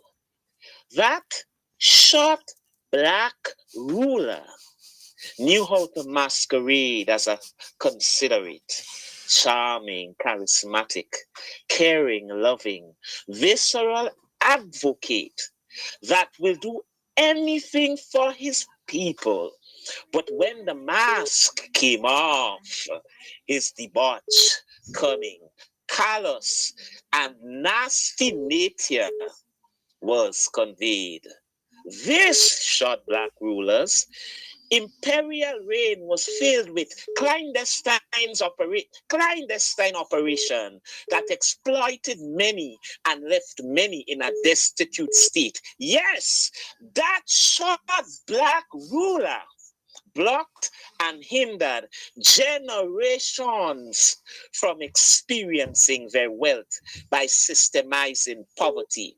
He sold their lands and factories, hid plans that contained the truth about the nation's natural resources. That short black ruler and his conniving confederates colluded and concocted a master plan that kept many poor and vulnerable. Even today, the effects of their perilous plan cannot be undone.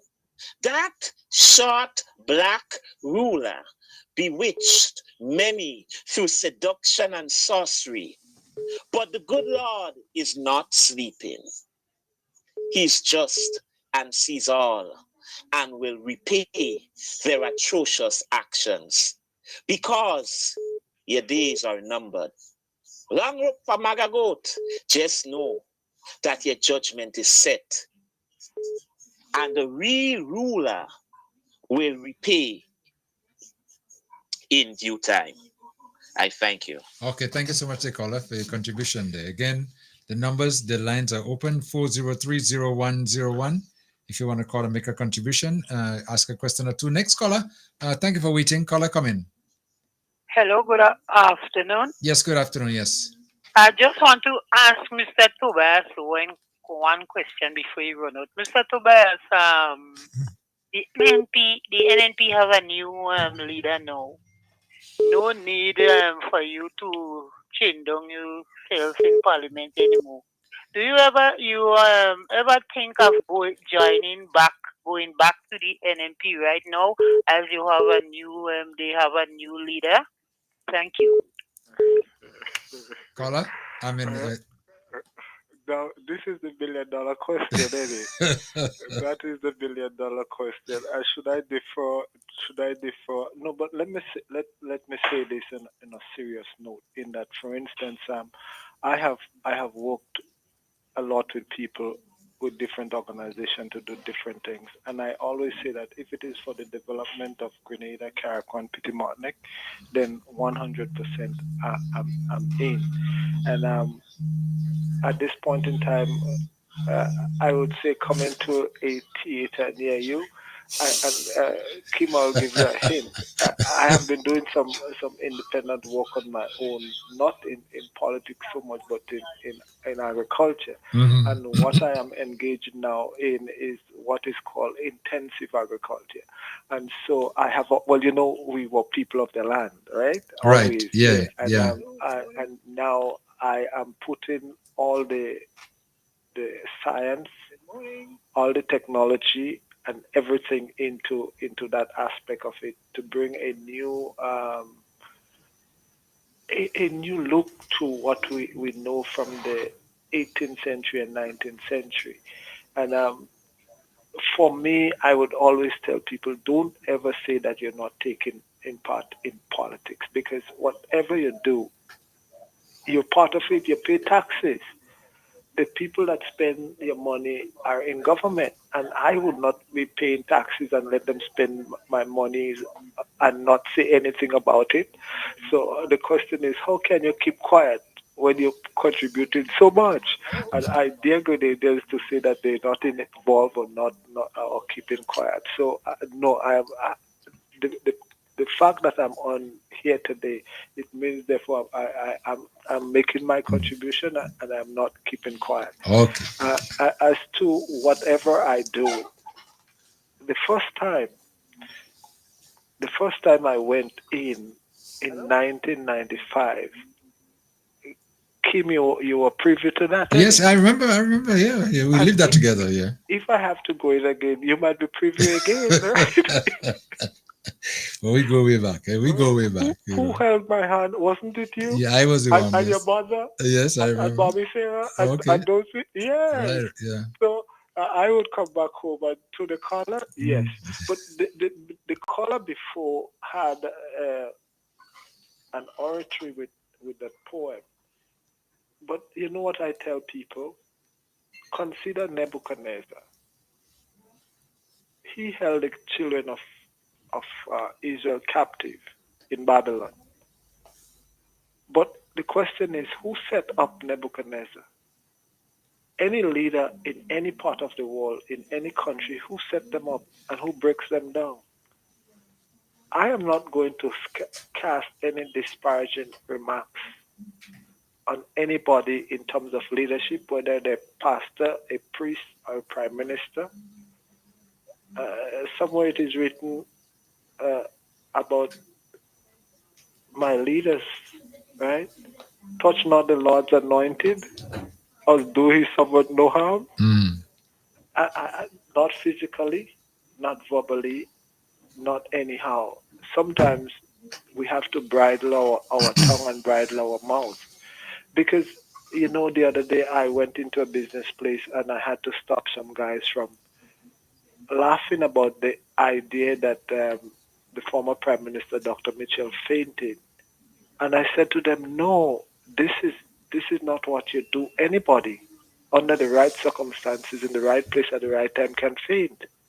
And so for you to be laughing and making disparaging comments about it, it is not right, because you never know. You could step out this door today and you just fall down, dead person. Because our health is not in our hands. You might be walking and talking and you can be dying and you do not know. That's right. That's correct. So if somebody falls sick under any circumstances, that is cause for celebration and to make remarks that unbecoming, remember, we do not give ourselves lives. We do not. So we have to be very careful how we treat other people in terms of how they live and what happened to them. So, and we have to stop it. But how did we get to this point? Right. So in other words, in concluding on that question, it's basically open, right? You're not making a commitment as you don't know. I have not made any commitment. Right. Okay. I have not made any commitment. Next question coming up. Next one coming up. Hold on. Last Caller. What's Hello. up? Yes, you're on now. Come. Thank you for waiting. Come on. Right. If I'm not mistaken, that's not the first time we had budget to matching. Because when Ivan came in 2004, that was in September. All right. I hope somebody will help me on that. I don't think that budget that's supposed to be read in November that same year had consideration. I was trying to pick it up on YouTube, but I thought Samuel was running out, so I called the line instead. You okay? I think somewhere along the line, and Mr. Tobias should have some knowledge on that, because there was a budget that did not came in November, and I think that was after Ivan. So if you have a disaster in a country around the time your budget is supposed to be delivered, I don't think one will expect the budget to be delivered. Okay? Because of the disaster. So I think these things are open. It may not be law in the books, but it's open in case of you have some crisis that your budget has to be delayed. And two, I like listening Mr. Tobias, but I find sometimes his song as his name to the end. I think sometimes he's not coming clean, sometimes he's sitting side. I see him in the middle, and I want clarity on what he's saying. And so far, he's not 100% clean. Thank you. Okay, thank you so much. Mr. Clement. It's a good place to be, you know. I'll be darned, Kim, if everybody could read you like a book, right? Yeah. That's not supposed to be. Right. But the truth about it is, you cannot compare devastation of Ivan with that of Beryl. And because remember, we were talking about 100% devastated. But remember in 2012, the 2012 budget that was presented by Nazim Bok, we did not have a crisis in the country, but it was presented in March before. And so this is why I said that you're always in, anytime a budget comes this late in a budget cycle, we could be in financial trouble. And when Ivan passed and the budget was read the following year, everybody understood the context in which it was it came that year. Is there can you measure it equitable to Ivan and Beryl? If some people want to do, well, maybe yeah, but if some people may not see it the same way. But in 2012, when the budget was read in March by Nazim Bok, the Minister of Finance, we did not have a crisis. So you see what I'm getting right, at? yeah, okay. Yeah, okay. All right. Can I ask you to just answer one more question before you go? I mean, okay. 5 minutes. Well, just one more. Because this caller been waiting there for a while. Caller, what's up, caller? Come in. What's up, caller? Come in. Yeah, hello, good Yeah. Yeah, good afternoon. Well, he partially answered the question I wanted to ask. Yes. Did any contravene any fiscal policy of the government by having the budget read at the time it was read? Because it followed a supplementary budget and it followed special warrants, and all those things are put in place for those eventualities. Mr. Clement, did it contravene any fiscal policy? Well, you talk about fiscal policy, and if you look back at some of the fiscal measures that were put in place, and a lot of them was overridden, and they're not there as before. So the question now is, though, policies. Sometimes policies can be law, but sometimes policies can be precedents that are set, right? Appreciated, yeah. And if precedents are set and you go out of it, then questions would be raised. And so why would you go out of precedent unless there is something else in the matter beside the pestle? And so that is but provisions, provisions have been made for those eventualities, right? So it's either yes or no, whether it did or it did not contravene any fiscal policy. Okay, let's leave that there. Lastly, just observation. I think you should have informed Kim that there is no need to call you honorable. Honorable is a title reserved for the Houses of Parliament. So I thought you'd have told him, no, you can't call me honorable. That's only when I'm in Parliament. What did I say? I said to Kim, your humble servant. That's all I said. You said that, but I'll tell you one. The reason I do that, the friendship between me and Mr. Clement go way back in the early 1990s, and I always give him that respect because I consider him as a true friend. So I could call him daddy. You see, I could call him anything I want to call him. But the honorable doesn't really mean yes. That only goes for Kim, you know. Only yes. Like I said, okay, right. Appreciate it. Because the reason I made that point, I hear people calling the current Prime Minister the most honorable, and that is incorrect. We don't have that title in our Parliament of the most honorable. I know Jamaica does. On the other hand, Dr. Mitchell, as a member of the Privy Council, earned the title of Right Honorable. That's just a point. That is the point I wanted to make. Yeah. You see, then I believe Kim was raised in America for a little bit, right? Yes, definitely. And the president that are past, they still call them president. The senators that are past, they still call them senators. And so what we do not have that thing in Grenada. That but that is America. That is America. But you see, Grenada and the thing about it that I think is was alluding to. He did it as a mark of friendship, a mark of respect, not that I. Yeah, well, I appreciate that. I appreciate that, and I do not go down that road. If you know me, like I said to Kim, your humble servant, and so I remain your humble servant. Please, Okay. Okay then. Well, okay. Thank you very much. All the best, Mr. Clement. Oh, last thing, if you don't mind. How do you see the agriculture policies of the government right now impacting on your agriculture? Intense agriculture. Yeah. What I will humbly ask you to do, stick a pin, because I will come back at Kim. And Kim, one of these days, will have a full program. Yes, yeah, definitely. Yeah. And maybe I would reveal some stuff to you that would just make your jaw drop, So I will keep it there for a little bit, and then, but not too long again. Okay. Not too long again. Yeah. Okay? All right. Okay. All the best with you and the agriculture. We surely need that, especially what's going on in the world today. Okay. Thank you very much. Yeah. Right. All right, Mr. Clement, as I said earlier on, and you reiterated, and we all know between us, the sort of friendship we have had over the years, it still remains there, and it's even getting better as the years go by. And I really always appreciate it, because whenever I call you and I say, listen, I want you on the program, you say, oh, of course, your wish is my command. Well, the truth about it is, when you first interacted with me, Kim, I was a child, Mm-hmm.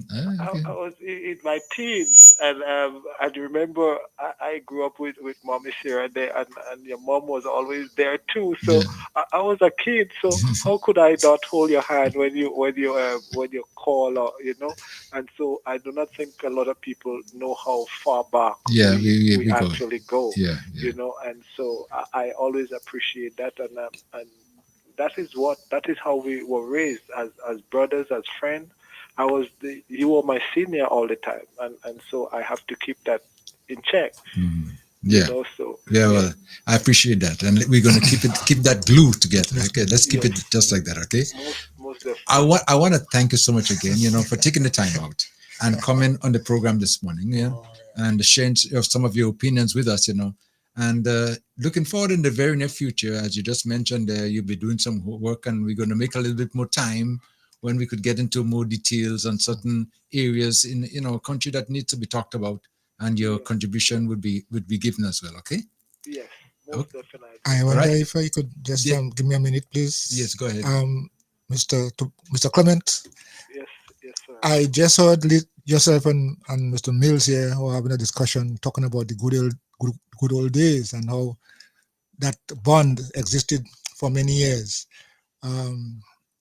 Tell me, you said you looked at the budget presentation that was not I'm talking about the presentation. I'm talking about the actual estimates and revenue.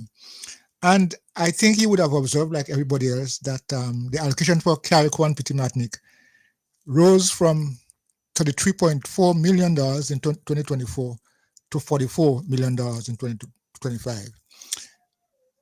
I'm asking this question now because I know, as I said, you are grounded and rooted in Carriacou and Petit-Martinique. Tell me, we had Ivan on July 1st. Have you, as a former senator or even leader of the opposition, and knowing that you have a strong background in Carriacou and Petit-Martinique, have you done anything that we can look at and say that, as a son of the soil, I have contributed towards the restoration following Ivan? Oh yeah, I have made a lot of contribution, and I continue to make contribution. But I am not one to make my contribution. What my right hand does, my left hand don't know. Even so too, when contribution was made, I sent up things to Petit-Martinique through NAGMA, but I did not tell them that I was doing that. And then I have also made a lot of individual contribution, and I continue to make individual contribution. I mean, I've got the Facebook or the like I say, your humble suffered. And I continue to operate in that way. I could say definitely. If I give you a sweetie, I would not put it on Facebook and say I give you a sweetie, and I would not take a picture with it. That is not who I am. That is not who I am. And a lot of people make very valuable contribution. And even I was part of raising contribution here in Grenada and sending it up. They do not know from whence it came, but it came. Yeah, no, I know that. I would not. You would not see me in a picture to say I gave somebody a piece of board, or I give somebody a roof, or I give somebody windows or doors or so. No. That is not who I am. No, I could attest to that, because I do know of quite a number of contributions you have made, and I question in many instances. I say, but why you not saying nothing, But you wouldn't say anything, But I could tell you, it reached its destination and was well appreciated. And we always, as we grew up in those days, and we still continue to stay bound together, keep on doing the good work, and you don't have to song the trumpet. I know. I don't have to. No, okay. Thank you very much, Mr. Coy. Okay. You have a blessed day. Okay, well, thank you so much again, Thank okay? you. You're welcome. Okay, see you next time. All right. Okay, bye-bye. Okay, well, Coy? Yeah. Well, it's interesting. I think we need some extra time to just sit down and discuss some of the things like that, because he is the former leader of the opposition. Yeah, and of course, I mean, in the time, of course, one of the callers raised that about time himself in Parliament. But that is beside the point.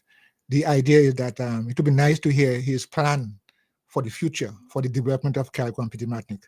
I really would have liked to hear the plans he has to rebuild this place. I mean, yes, I'm not saying, and we're not saying that you would not have given.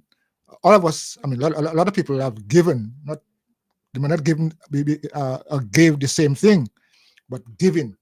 So, but to bring us back to the place where we ought to be, I think we need to have a plan.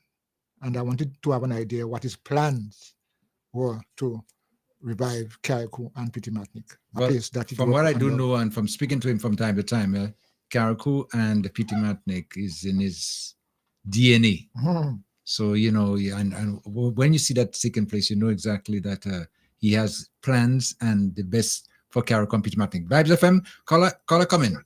Caller come in. Caller. Hello, yes, go ahead, yeah. Morning. Hello, yes. It is morning still. Okay, it's the afternoon, yeah. Yeah, I've been listening to you with Tobias Day. When we on this program to defend our government, he ain't nothing like friend. You have to ask the tough questions, man. Because the only thing Tobias said, which I agree with, that if they're not performing well, get them out. But Tobias is still NNP. Once NNP, always NNP. Thank you. 443 0101. 443 0101. 403 0101. 403 0101. And 458 1914. 458 1914. I think the caller made a good observation in the sense that he's still aligned, and his allegiance is still with the NNP. But he didn't say so. No, I'm saying getting the impression. Well, yeah, based well, on how he spoke, because a caller asked him if he's going to be going back, returning, and he did indicate that it's possible. Well, he doesn't know, because the thing about it, when if you're supporting country, if you're for country, sometimes party lines don't really matter. If you could make a contribution, you want to make a contribution and you're allowed to make the contribution, you make the contribution. So alignment to a party, there to me doesn't, getting this impression doesn't say too much. Hold on a minute. Before you say anything else, let me take another call there. Vibes FM, caller come in. Good afternoon, gentlemen. Yes, good afternoon. I was listening to your program for the longest while, and I was listening to Mr. Tobias Clement comments and so forth, and some of the things he said was correct in the formation of the NNP as a conservative group or party to counteract the revolutionary ideas, which was very correct. But afterwards he made a comment about after the gentleman read the poem, I think it was. Yeah. And then he made a comment of meeting somebody who sort of, in my humble opinion, really crude the former prime minister, and he was talking about, he used the reference with yes, Jehovah God puts up and he takes down, and he used about Nebuchadnezzar and Babylon and so forth. And as a child of God, I'm listening to him. But one thing I want to find out from him, how is it that he did not condemn the things that the former leader said about people? Remember, the former leader ridiculed people in public forums, call them feminist names and all these dirty things said. To steal this and steal that and call them all kinds of funny names and say so many derogatory things about people. How is it that he did not say? On the other hand, what you say about him is wrong, which I agree, and what he says about others is wrong also. And that is, I was trying to ask him that question, but I didn't get you. So I would like, if he's coming, don't use the word of God to suit your narrative. No one can use God's word to suit their narrative. God's word is God's word. Don't suit it for your narrative. What God said, that's it. He puts up and he takes down. And if, as a leader in the world, you're supposed to be responsible, because if you are a minister of God, it says you have to give account for the deeds that you do to God's people, because that's God's creation anyway. And he allowed you to be a leader there. And you have to give account. But it seems as though because you're a leader and you could do what you want, and no, that's not how God operates. That's not, and I was listening to his narrative, and he was talking about all these situations with his former leader. And another thing he talks about, he has a passion for Karakou. He wants to do I would say, wonderful things for Karakou. And I am asking myself, would he co-op with the leadership of Karakou now? Or does he want to be the next leader of Karakou so that he could execute his plans for Karakou? So I'm wondering, are you cooperating, or do you want to do it for your own self? That is what I was wondering if I could get to him, because he has plans, but he wouldn't say no. Or is he willing now to help with the Karakou issue? I'm not saying that you have to put out what you've done for Karakou. A lot of us have done a lot of stuff for Karakou, and we don't want our names to be called. No, but I agree with him. Sometimes you do something and you don't want, as you say, your left hand know what your right hand does, and so on. That's Bible. But I am wondering what his plans are for Karakou is his passion, as he says. Yeah. What is he? Is he co-oping now with the leadership of Karakou to make sure that Karakou move ahead or stand out? Or is he waiting for the moment when he could assume some kind of a leadership role and then put forward his plans for Karakou? I am wondering, because in today's world you hear a lot of talk, you know. People always have this fantastic thing to do. And lo and behold, when they reach in that situation, it's something else, you know. So we have to be mindful of these things. I'm not saying he might not mean well. He might. But in this 21st century, and with the trend the world going on now, I think we have to take a deep insight into when people say they have plans for this and plans for that. The man in the U.S., he had plans for America and plans for America. And look at the plans there. We have seen the plans today. And I'm not saying we only seen it because he said what he was going to do. But up to now, Mr. Tobias has deep plans for Karakou. And we are wondering what the plans are. He was the representative for SGNE for two terms. And I'm wondering, what is it we could look at, point in St. George Northeast? I would like him to come back on your program and tell us what St. George Northeast can point to as a legacy from our representative, Mr. Tobias Clement. Please have him back. Have a good afternoon, gentlemen. Okay, thank you so much. Thank you. Well, I do intend to bring him back, because, it's important sometimes to get different, views, as we're moving forward. But the question that she asked in the beginning there, which I think is very important, is that is he willing to work with the current minister, Frankly, I think he should have said that. If he should indicate that. Listen, I'm willing to do what I can. Well, the question wasn't really asked directly like that. You ask him, what did he do? What are you doing for Karakou or whatever? Something. Well, that is something we're doing for Karakou as well. I'm willing to work with, support, and provide whatever is necessary. That is part of working with leadership. Is planned for Karakou. I'm going to have to stick up in there. Hold on. Vibes FM caller, come in. Hello, good afternoon. Yes. Thank you for taking my call. Yes. Mr. Kim and the whole cabinet. How are you? Yeah, okay. All right. Okay. Everybody all right? Yes. All right. Mr. Kim. Hello. Yes, go ahead. Right. Yes, I'm listening to you. Right. I would like you to give me an idea on this, please. Now, you have two serious things in the world, which I know about. You have a thing named porcupine, and it's a serious thing to play with. And then you're telling me now, you have to go and climb a gugu tree. You ever see a man go on a gugu tree?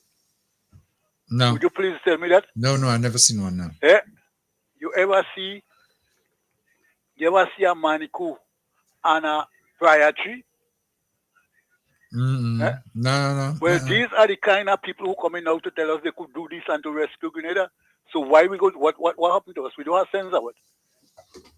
You're trying to get away from one, and the next one coming and telling you coming to rescue the country. The next one tell you now the peoples, and then another. Come on, where are we going to, Mr. Kim? Please, tell the nation if they love the children, make the right decision, and let's hold on to what we have, please, for our children's future.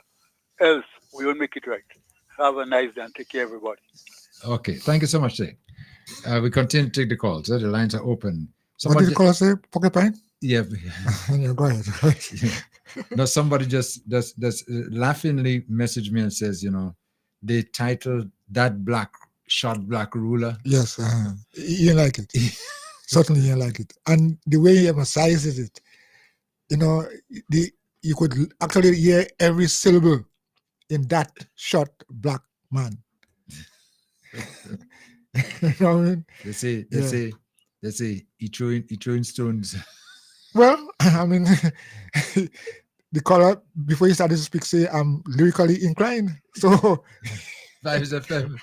Let me go back to the calls. Vibes FM, caller coming. Yes, Kim. Yes. Right. It's a shame that Tobias wasn't on for much longer, because I think a lot of people wanted to ask him some questions. I don't know if you can remember what he was saying, that the in Parliament, they didn't follow the protocol.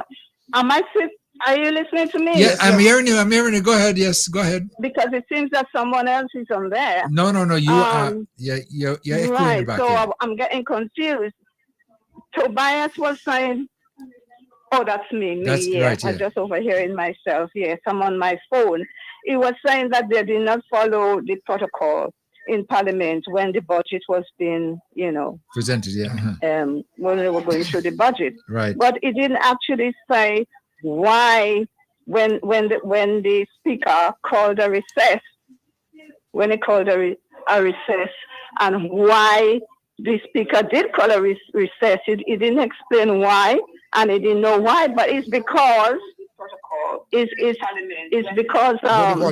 wanted Keith Mitchell to give his contribution because he was around. Right. So this is why they stopped Cornwall from proceeding, so that they could give Keith Mitchell the opportunity to contribute. And this is why Cornwall was stopped in his presentation. Yes, right. The budget. Right. He was, and then because of that, and he refused, and he didn't want to contribute to anything. And when the Prime Minister came in, Prime Minister had the opportunity then, to talk about, give his comments. And he did mention about his constituency, St. David's, and thank them for all the help and support and blah, blah, blah. And then he did his closing speech on the budget. And I find that Tobias was so negative in some respect, talking about the economy and the decline and people in the diaspora and what was going on. They all know that whether we are Grenadians and we won't be able to contribute because of what is going on in the world. Well, they did mention that all that was false, because the Grenada economy was great and it was doing fine. So I don't know where they're getting that information from, right? Yeah. So, and it was very negative in that sense. Okay. Talking about the diaspora and and things like that, and the global economy is declining and all this, carrying on. It was really too negative for my, for my thinking. Yeah. There. Okay. So I don't think he had all the information. Okay. To comment on things like that. And then and obviously the planning and when it was supposed to be. Sometimes you cannot always follow protocol and because of what has been going on with the hurricane that we had, and the budget was planning for natural disasters. They were planning and the budget and preparing so that we won't get caught next time all these things are happening, and things like that. So it was necessary to have a late budget, So this is my contribution. Okay. Okay, caller. Right. Thank you. Well, thank you Thank so you. much. Thank you. Next caller. Next WhatsApp caller. Caller, come in. You're next. Hello. Hello. Let me see. The caller is still online there. Caller, are you listening to me? Hello? Yes, you're on now. Yes, come on. Hello? Yes, hello. Yes, you on. Yes, well, I called to make my Thursday All contribution right. now because I was just asking, wanted to know Mr. Tobias where he stand, and I didn't get the answer because Mr. Tobias go from primary school, he graduate in university now, and he still don't know where he go be. Anyhow, I need Uncle Leo for the morning. I hope everything's fine with him. Everything fine. Yeah, everything fine. Right, praise the Lord. Yeah. You see what going on now, Mr. Kim? We have to think about what's going on in the world out there. Because Donald Trump bring back, if you kill me dog, I will kill you cat. And that shouldn't be. Because if you raise in tariff, people will raise their own too. And who feeling the hot end of the stick is we in the lower Caribbean island because you want to charge a man $1 million or what to with a boat of goods. Nobody not in a business to lose. Yeah. So when you charge me that and I have to pay, so my profit has to come out and somebody back. So we're not facing a good situation at all concerning with food because we have to concern because the majority of the food coming out from out there to come in here. And as I said that I listened to Culture Man this morning and my heart break when he mentioned somebody picked there how much bucket of cocoa, crack it and put it in a veranda. Somebody go and take. This is not nice, to pick cocoa, crack it, and then just to come and take it. Why we had so wicked in this little island? We had to stop that, man, and I wish the people could get back the buckets of cocoa the person stole. Yeah. Something might work out. I wish they get it back. Mm-hmm. And here now, apart in the Bible say, man rather darkness rather than light because the deeds are evil. But I find NDC deeds are very good, because when I look around, it's just light all over the place. And the thing that amazed me so much that we're using our natural resources. Yeah. So I want to praise the team that's responsible for it. Right now, I think I want a too little light, because I'm coming up is very dark. I go talk to me parliamentary representative and let him come and look at the place and see if they could give me 2 lights too. Yeah. So I want a 2 lights. So I just want to say thanks to these people, despite the things looking dim and the other side with these people and they want to feel the wall is their own. They want to do you what they want, but Grenadians, we have light, man. Because look the situation when the gas go up. Look how we looking. We using God give us natural light and He going to heat up and in the night we go get light. All is not last, man. That's correct. So thank God for the people that responsible for that. And Mr. Kim, I like to tell you, these young children and them, they thinking straight. Some of them, I was talking to a young lady, I think it's Monday, and she said, Miss, I line this education, this government tackle is very good for us, My mother do have to scrunt to get $810 to put to send me in college, She says she hear people what have experience than she bigger than she saying because the government they take out some of this fee. Children go drop out from college. She said that not true, Miss, you don't realize, and them children these days don't afraid to tell you what they have to tell you. They're talking plain. Yep. It's not like we grandparents plain bringing child first. They are 6 years now and they know how the child coming in the world. That young girl tell me, watch, it's not the government alone are responsible. You bring us in the world, somebody help you out with $810. You can't find the rest to pay the bus and to give us food to send us in college. I say, girl, I'll give her a little hug. I say, what, girl? Are they thinking straight? Don't bother with them what's plain. They love all you and they want good for you. They should praise all and help tell all you to love all your parents because all your parents get a big release.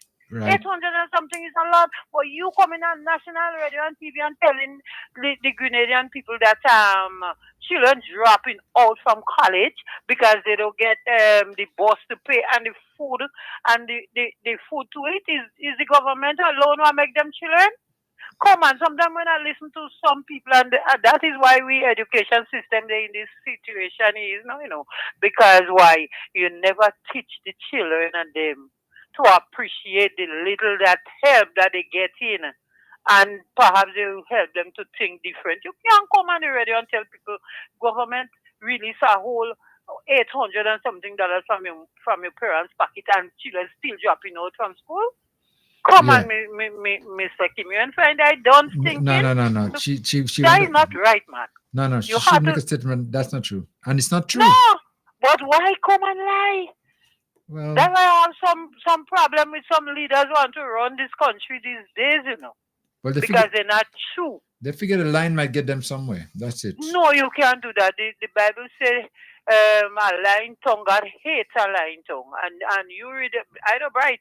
They read in the Bible every day, every night, and they should see what they in the Bible and what God like and what God don't like. So you don't try to come and set up people to get mileage. Yeah, that's the They have to intention. stop that. And thank God for this administration. We see, despite what's going on, we see the love and the care light up the place, my brother. All right. Okay. Okay, my boy. Thank you, darling. Bye-bye. Okay, bye-bye. Yeah. Back to you, Kai. What you are hearing, from people now, especially those who listen to the program already for the morning, and I intend to get back to Mr. Clement again. Yes, certainly. I'll bring him back. I'll bring him back whenever I call him. But one of the things, and this caller here spoke about it, that, she said when she asked him the question, he go all around the world and come back. I'm not getting sufficient clarity with his responses and his answers. There are some questions that require yes or no. There are some questions that needs further clarification. But I think that we need to hold him down to explain more the stuff that he's talking about. So next time when you have him, let's organize that. Well, one of the problems I see, and I listen to quite a number of shows, in that sometimes when callers call to ask a question, they don't ask the question directly. They make so much comment sometimes, before they come to the question, and sometimes when they get to the question, you're not sure what they really want to what they want to ask. I personally, would like to see people call and ask questions straight to the point. Well, straight. Well, let me take another caller. Hold on a minute. Vibes FM, landline caller coming. Good morning, my Redeemer. How are you, sir? Okay. Well, I just asked for you. I must tell you, you didn't redeem me today, but I was in a session. I had a meeting, and it went way over. But I was so very sorry I wasn't able to ask Uncle Toby a question or two. You see? Because it does sound to me, and I came to that conclusion when Brother Toby was very mad with the Attorney General when she was trying to collect the money from Mr. Scott, Sheldon Scott, who admitted that he abused his privilege and spent the government's money unnecessarily. Right. And today he sounded to me like somebody as though he went with Keith Mitchell to dinner. The food and tastes good, but yet he wants a second helping. Because it's obvious. I think to me, Mr. Bob is looking for a portfolio with the NNP. Yeah. Well, if that is the case, good luck to him, because I know there will not be a portfolio coming forward. No, man, that is very, to me, listening is very negative as far as this administration is concerned, because all the points that is raising, opening forward, is something in a sense to criticize the government. And I've never heard him giving some sort of credit to this administration, and I'm a little puzzled by that. I'm very, very sorry I missed him today, but I guess there's going to be a second chance, as you say. Oh, definitely. Yeah. Yes, man. Yes, man. He Next has time- he has to do better. Okay. And I mean, after 1995, and after what you went through again, why are you so? What I would have liked to hear somebody ask, and I thought you were going to ask him. Generally speaking, how you find this administration is doing vis-a-vis the previous one. I would have liked to have gotten some response to that. But anyway, Yeah, that will come. better luck next time. In time to come. We will get there. In time to come. We get there. We get there. So everything is okay. All right. And to my girl, Glenda, I'm fine. I'm doing well. Yes. I'll see you next week. Okay. Okay. All right. Thank you. Okay. Bye bye. Okay, sir. You're okay, right? Yeah. So Leo, eh? That I know. Yeah. You know, he's always He was in this meeting and he still. get a chance to listen to what's going on. And that's normal. Vibes FM. Let me go to the landline caller before we say anything else. Vibes Yeah, FM. Kim. Yes, go ahead. Yeah. Kim, good afternoon. Yeah. Good afternoon. Yeah. And how are you? Okay. Not bad at all. Eh? A question I want to ask you. Yeah. There is any special month in the year that budget have to be read? Not to my knowledge. well, caller, as far as I understand it, is that it cannot go over a certain time. They have, in case of anything that would have occurred that would cause them not to bring it, they cannot go 3 months past. It can go further than March. Yes. So that's why they would always try to have it within that period. So, and then why we grade and just make all this kind of a stupid talk with it and in March, you ain't go over. Yeah. So then what stupidness is that? No, well, of course, I mean, it could not go over because to present the budget, they have to have all the documents in place. I mean, Right. And So everything was prepared and everything was right. Yeah. You had no comment there. Yeah. Well, I guess the comments is just to show that the administration and doing a good job. But we're making ourselves stupid. Yeah, caller. No, what you're saying there, there's some meat to it. Eh?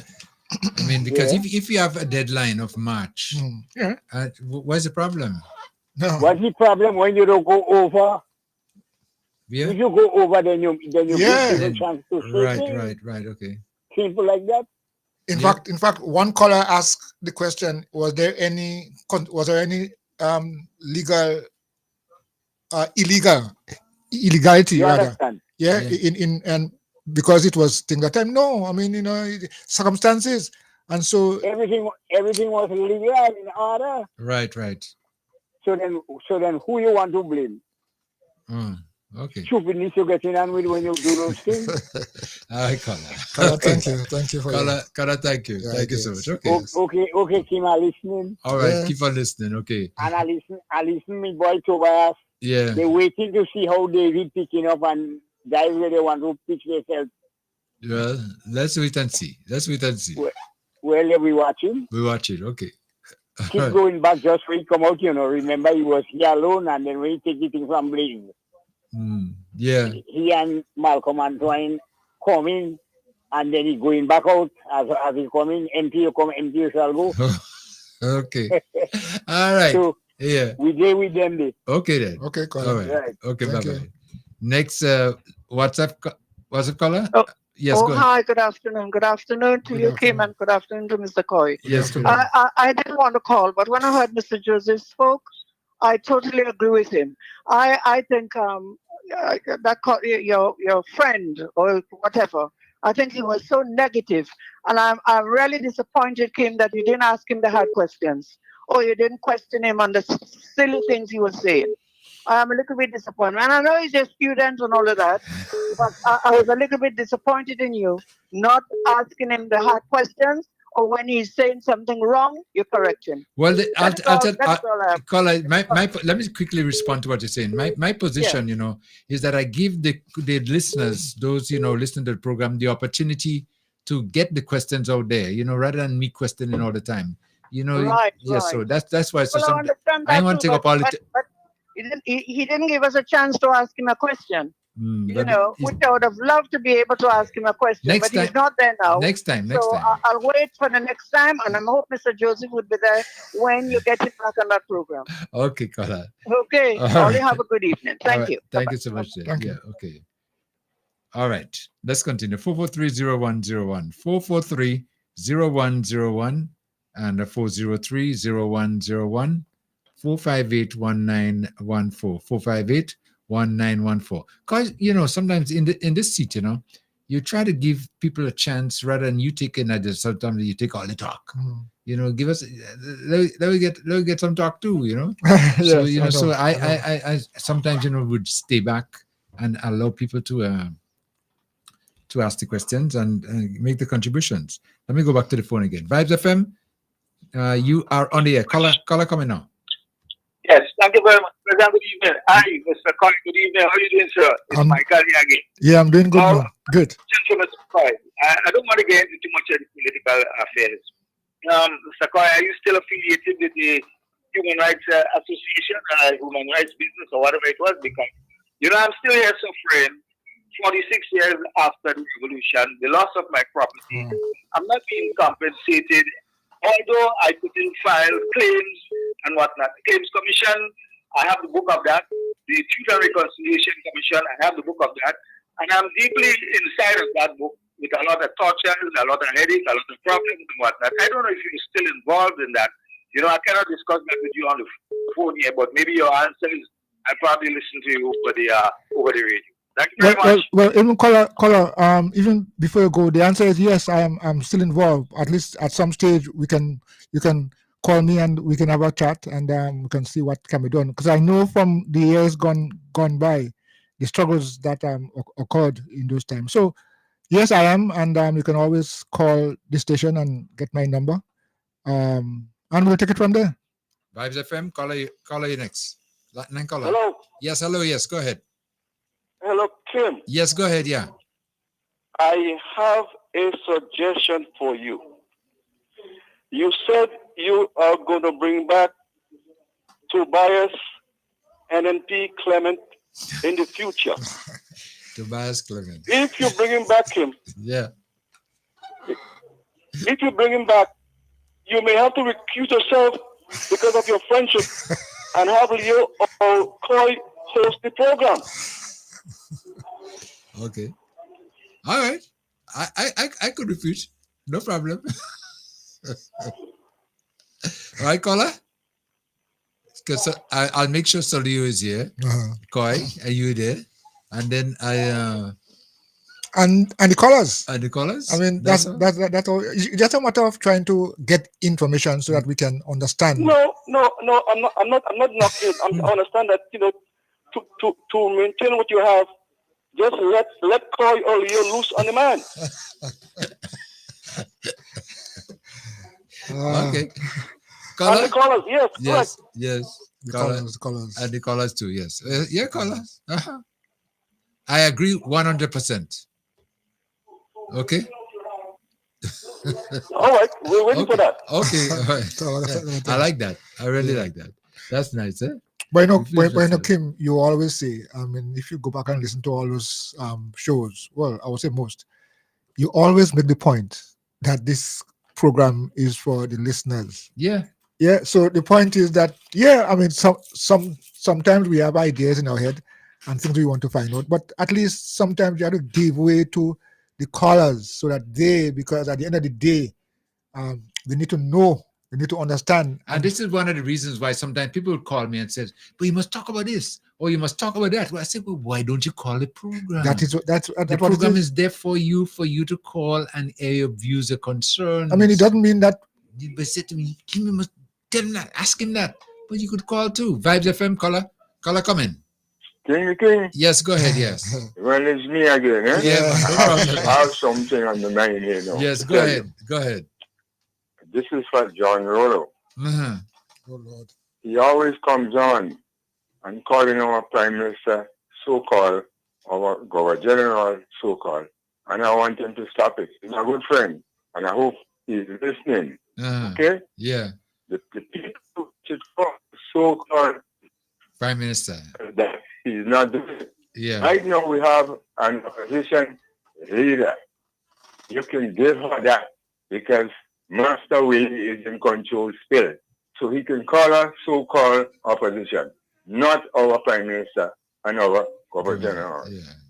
Right? Okay. And I hope he's listening. And he could call back and give all kind of a meaning what he means, because he tends to show the world he is very bright. Well, all of us is bright in our own way. Yeah.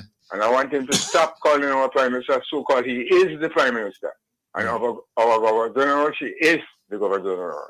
Right now, we have an opposition leader, which you can call so-called, because Master Willie is in control still. Thank you.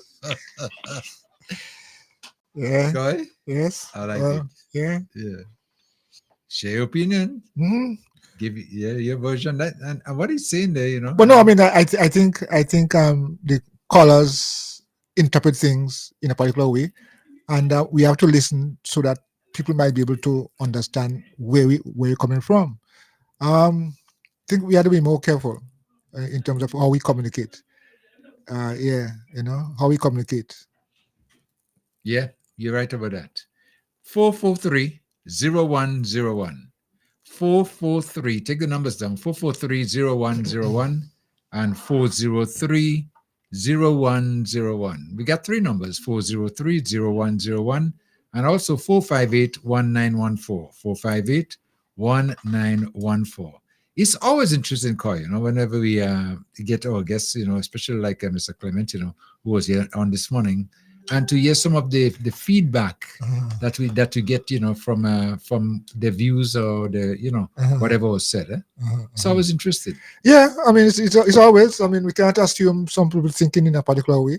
We have to know how they're thinking. We have to ask questions based on what they are saying. And I think that this opportunity here is excellent, and we should preserve it and give people the assurance that, you can speak. You can exchange ideas. You can challenge things.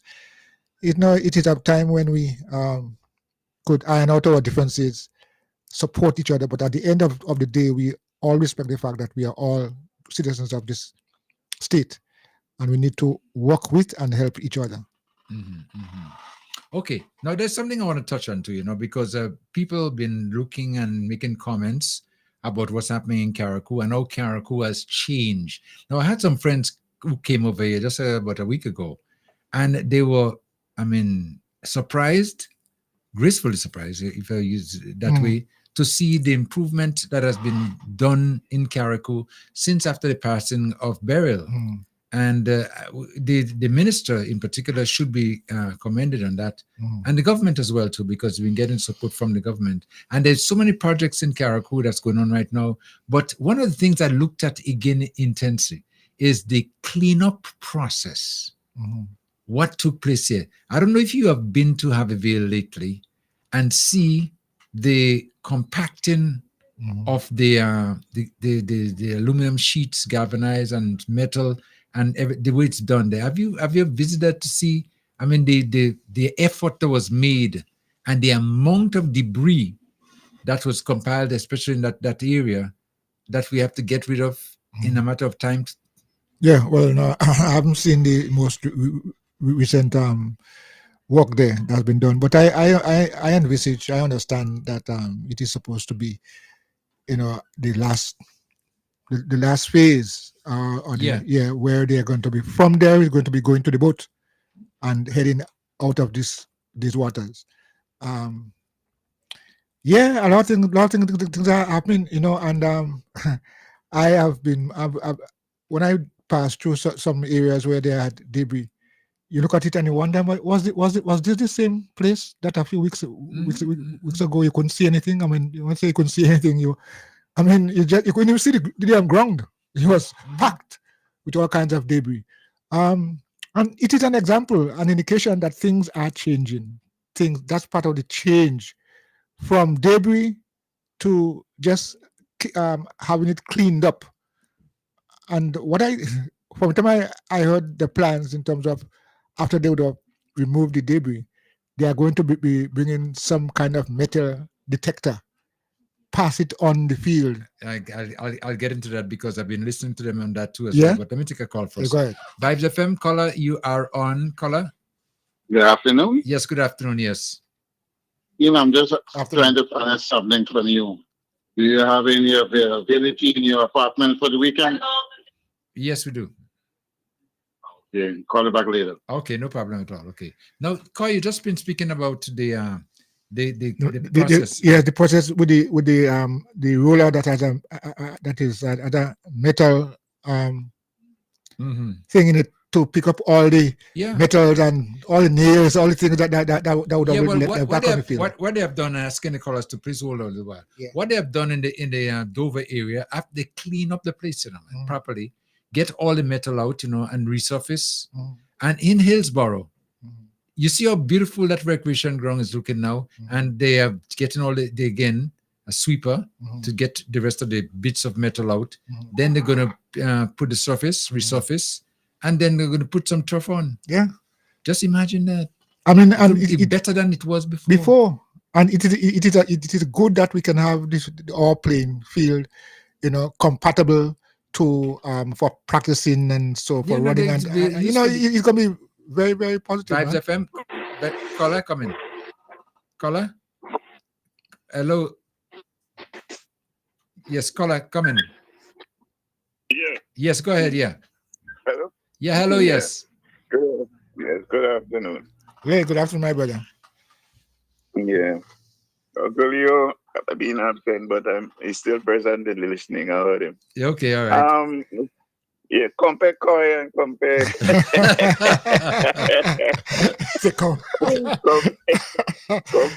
compare Koi and compare Kim.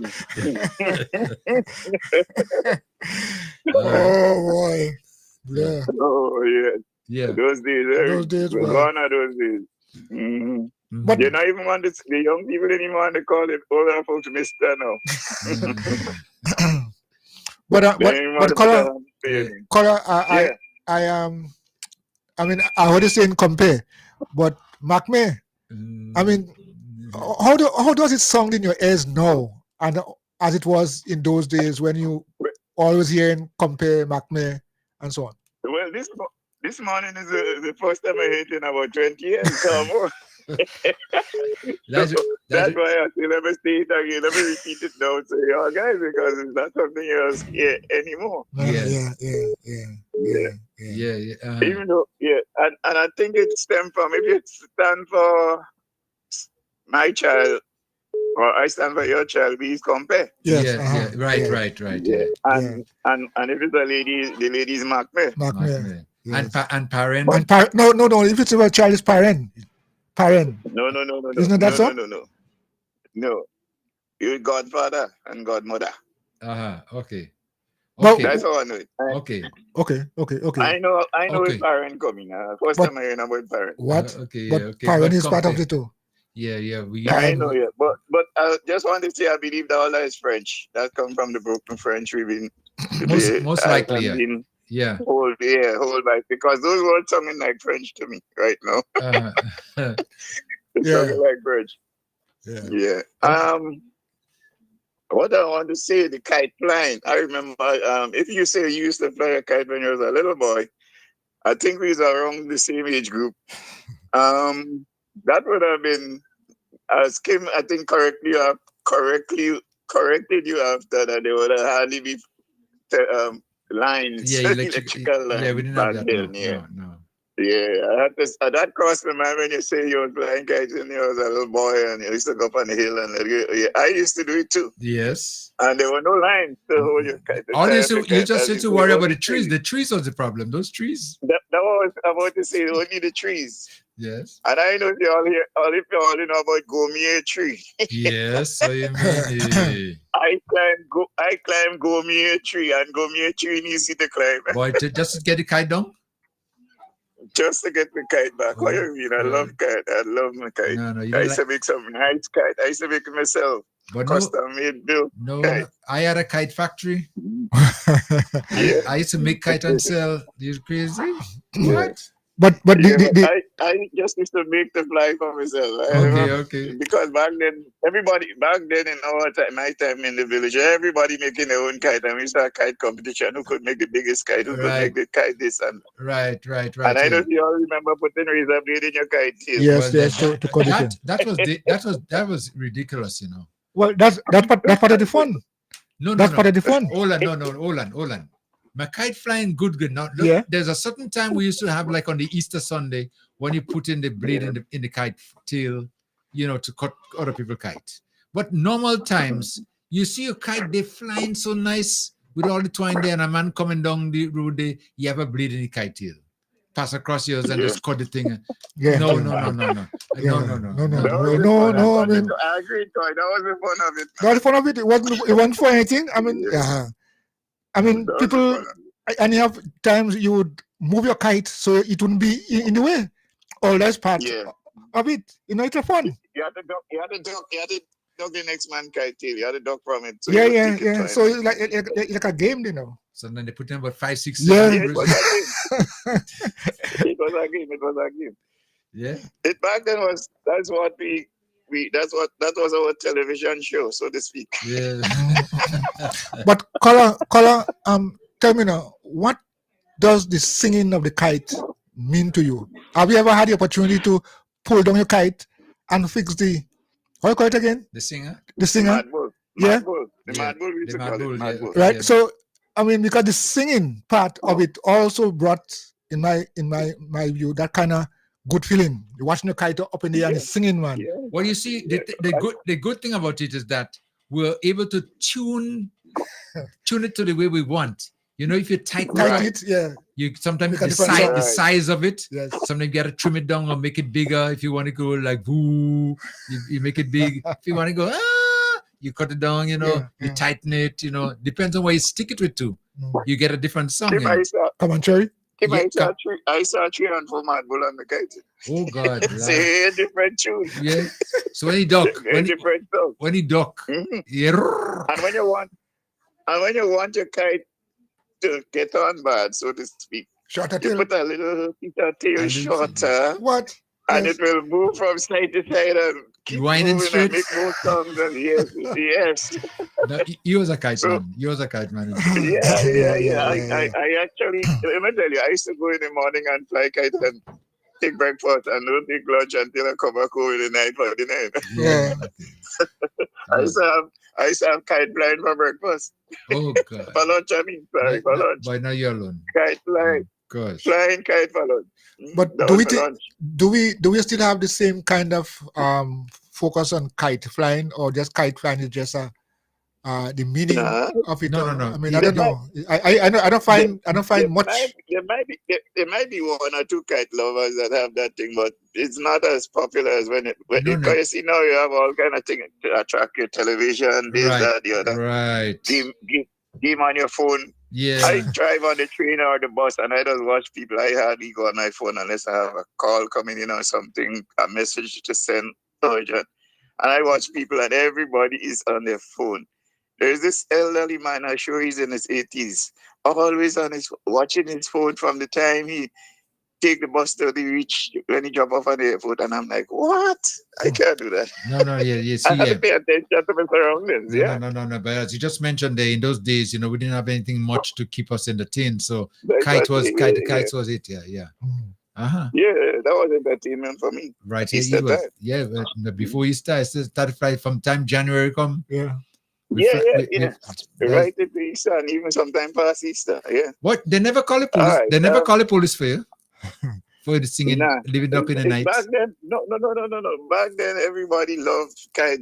I'm talking about in the 60s, early 70s. We used to live it up in the night. Yeah, now it's a long night. Oh, okay. What will happen if I leave it up in the night? Somebody will pass and cut it. And you lose all your thread and think that it's so funny. Okay. All right. Yeah, and on a quick note on this school, paying fees and things. I have 4 children. 2 went to TAMCC. And I had to pay all the fees. and two of them went one behind the other because they born close, the first two. Okay. So I don't know. And my son actually went an extra year in Time CC? Happy Hill. Uh-huh. Happy Hill. Okay. Okay. So he went for extra. He went to Happy Hill for 6 years. He extended. What else call it? They used to call it a Form 6.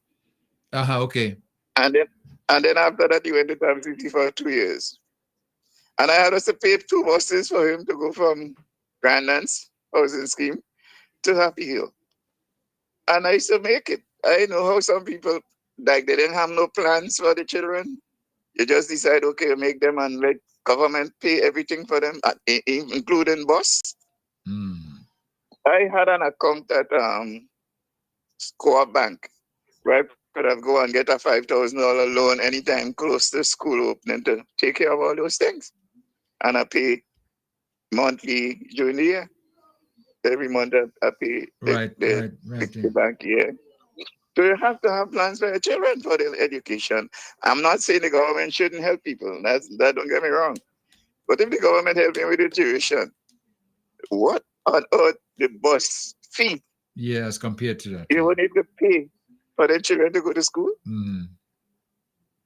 My other children went in St. George's. They went from Grandlands to St. George's. But the big boy, the first boy, went from Grandlands to Happy Hill, from Grandlands to St. George's to Happy Hill. So there's 4 buses going back and forth every day.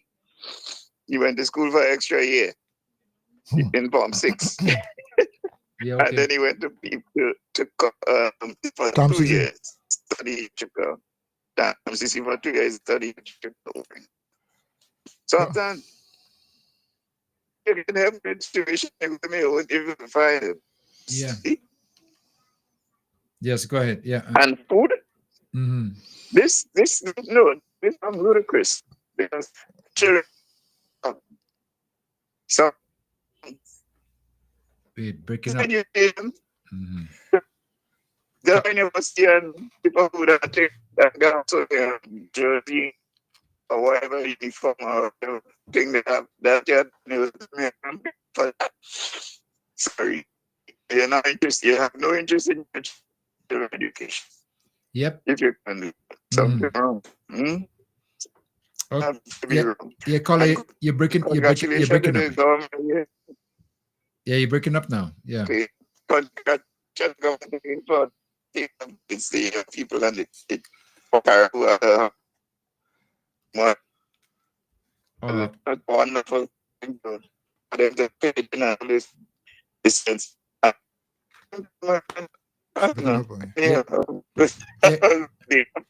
Yeah, caller. Yeah, caller. We're not hearing you again. You're breaking up so bad. Hello. Yeah, we have to take it. Yeah. Are you there? Still there? No, we lost the caller. We lost him there. The signal was apparently fading there, so you know that.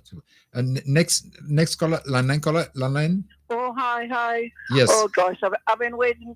I have 2 points to make. I'm calling back. Yes, go ahead. 2 points to make. I don't know whether you know that the minister said that the playing field is going to be sanitized before anything happens. It's going to sanitize all the playing fields. I haven't heard anyone talk about that. And the next thing about this kite flying, I don't mind. I'm not a thing about kite flying, but I wish they would take kites down at night because you're hearing this mosquito singing in your ears all night. And I think the kites should be taken down at night. I remember phoning the police about 1 o'clock in the morning. I still couldn't sleep. And you know what they told me? Oh, Mom, you can go out and cut the line. They said That's that. what the police told me. I can go and cut the line. Well, as though that is satisfaction. And I could have told them exactly who was flying the kite. But anyway, it is what it is. That is all I have to say. Okay, Thank you very much for listening. Okay, Bye-bye. okay, bye-bye. Yeah. So, you would encourage somebody who's making a complaint to say, go and cut the kite? I mean, I don't think that's a proper suggestion, and that's to handle it. Is there any laws in place to stop you from doing it? Noise pollution. Yeah, don't make noise. The singing of the kite. Okay, hold on a minute. Yes. Then, hold on. You're talking about noise pollution. Fine. Then, do you have what you call the instruments to measure? Well, there's a law that deals with noise pollution, and I'm sure they would have all the means to determine. They just can't say I find that one so loud. No. If it's legal, if it can be tested in court, you have to have their means to say, well, that's not above what is required or what is necessary. Unfortunately, I don't think we have that here. So this is one of the things. We can't noise pollution. But no, we don't have that. We don't have the instruments to measure the decibels and whatever things like that. We don't have it, and that's one of the problems. But the thing about it, I think that the kite flyers should be a little bit more considerate. Yeah, well, they should be. To take the kites down at night. Although I didn't used to do it. Well, and why I want others to do it now? I have sense now. Yeah. In those days, it was like fun. You what I'm saying? It is like, honestly, fun. Having fun. When the morning come, and the neighbors come and they come in the yard to complain to my mother, And I tell you, I used to be apologetic, apologized, that I did it, but deep down inside, Vibes FM. Caller comment. Yes, Lana caller comment. Yes. Yes, I would like to tell this Mr. about the Compy and Macme. Yes. Yeah, go ahead. Compy and Macme is the parents that call one another Compy and Macme. Okay. And the people that pay for the child, they call them parent or nenen. All right. Parent and nenen. I am your child mother, and then you is the child father. We call you Compy. I will call you wife Macme. All right. Yes. That's how it used to be. Parent and nenen. Yes. Right. Macme is the people you stay for the children. Yes. Yeah. Okay. So yes. Okay. Parent is the godfather, and nenen is godmother. Parent and nenen. Godmother and godfather. Right. So like you and I came, we parent. No. Why no? Macme. Okay, thank you very much. Okay, caller. What's up, caller? What's up, caller coming? Caller, hello. Hello. Let me see. I think okay. I think this caller just clarify that there for me. Yeah, well, that yeah. Is the idea. Compare and Macme, parent and nenen. Vibes FM. Caller come in. Hello. Yes, hello. Yes, you're on. Hello. Yeah, hello. Yes, you're on. You're live. Okay. Thank you for taking my call. Nope. Can you tell me if it's right what's going on in Grenada in terms of barrels?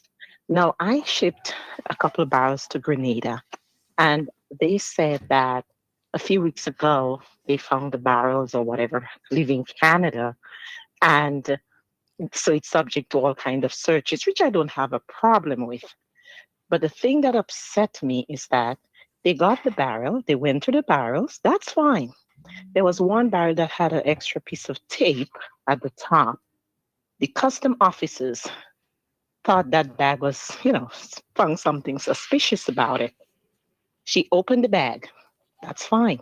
Do your search. But she went to the back, took a black garbage bag, opened the flour, poured the flour inside of the bag, searched through the flour, then put the flour back inside the original bag and say, you can take it. That is all right. Yes. Yeah. Mr. Kim? Yeah. No. The bag was left right there, and they owe me a bag of flour. And another lady, she did the same thing. I mean, really, I don't have a problem that you're going through the barrels. Fine. It's security. It's for the good of Grenada. Right. But you got to have the proper mechanism, the proper tools in place to do your scan and to do your search. This is flour. You cannot go to the back, get a garbage bag, a black garbage bag, Pour it open the out. bag, open the flour. Yes, on the port in St. George's. Oh, I've never seen something like well, this or heard of that. I never heard of anything like that. I mean, that doesn't make any sense A to me. black garbage bag, Mr. Kim. Yes. Pour the flour inside of the bag. And then not even a paper bag, and then put it back and expect me to take it, to take that flour and go with it. Something is wrong. She owe you some flour. She owe you flour, you know. As far as I'm concerned, did you try to address it? I don't have a problem. You're searching. That's fine. Yeah. But Olan, did you try to speak to a supervisor or somebody else? You know, the supervisor came, right? Because actually, I should say that it's a family member who went to clear the barrel for me, right? And she said the supervisor came and she told the supervisor about it. And he just came and he looked and he turned his back. And the person who cleared the barrel, they work on the port. Yeah. No. I have picture. No. I have picture. No, I believe what you're saying there, but I'm just saying that's not right. That procedure, they should never be doing things of the nature. No. This should never be done. If it was rice, I would still say, okay, it can be washed, although it's not right. But even if barrels coming from Canada and they got whatever they got in the barrels, fine. I do not have a problem with the search.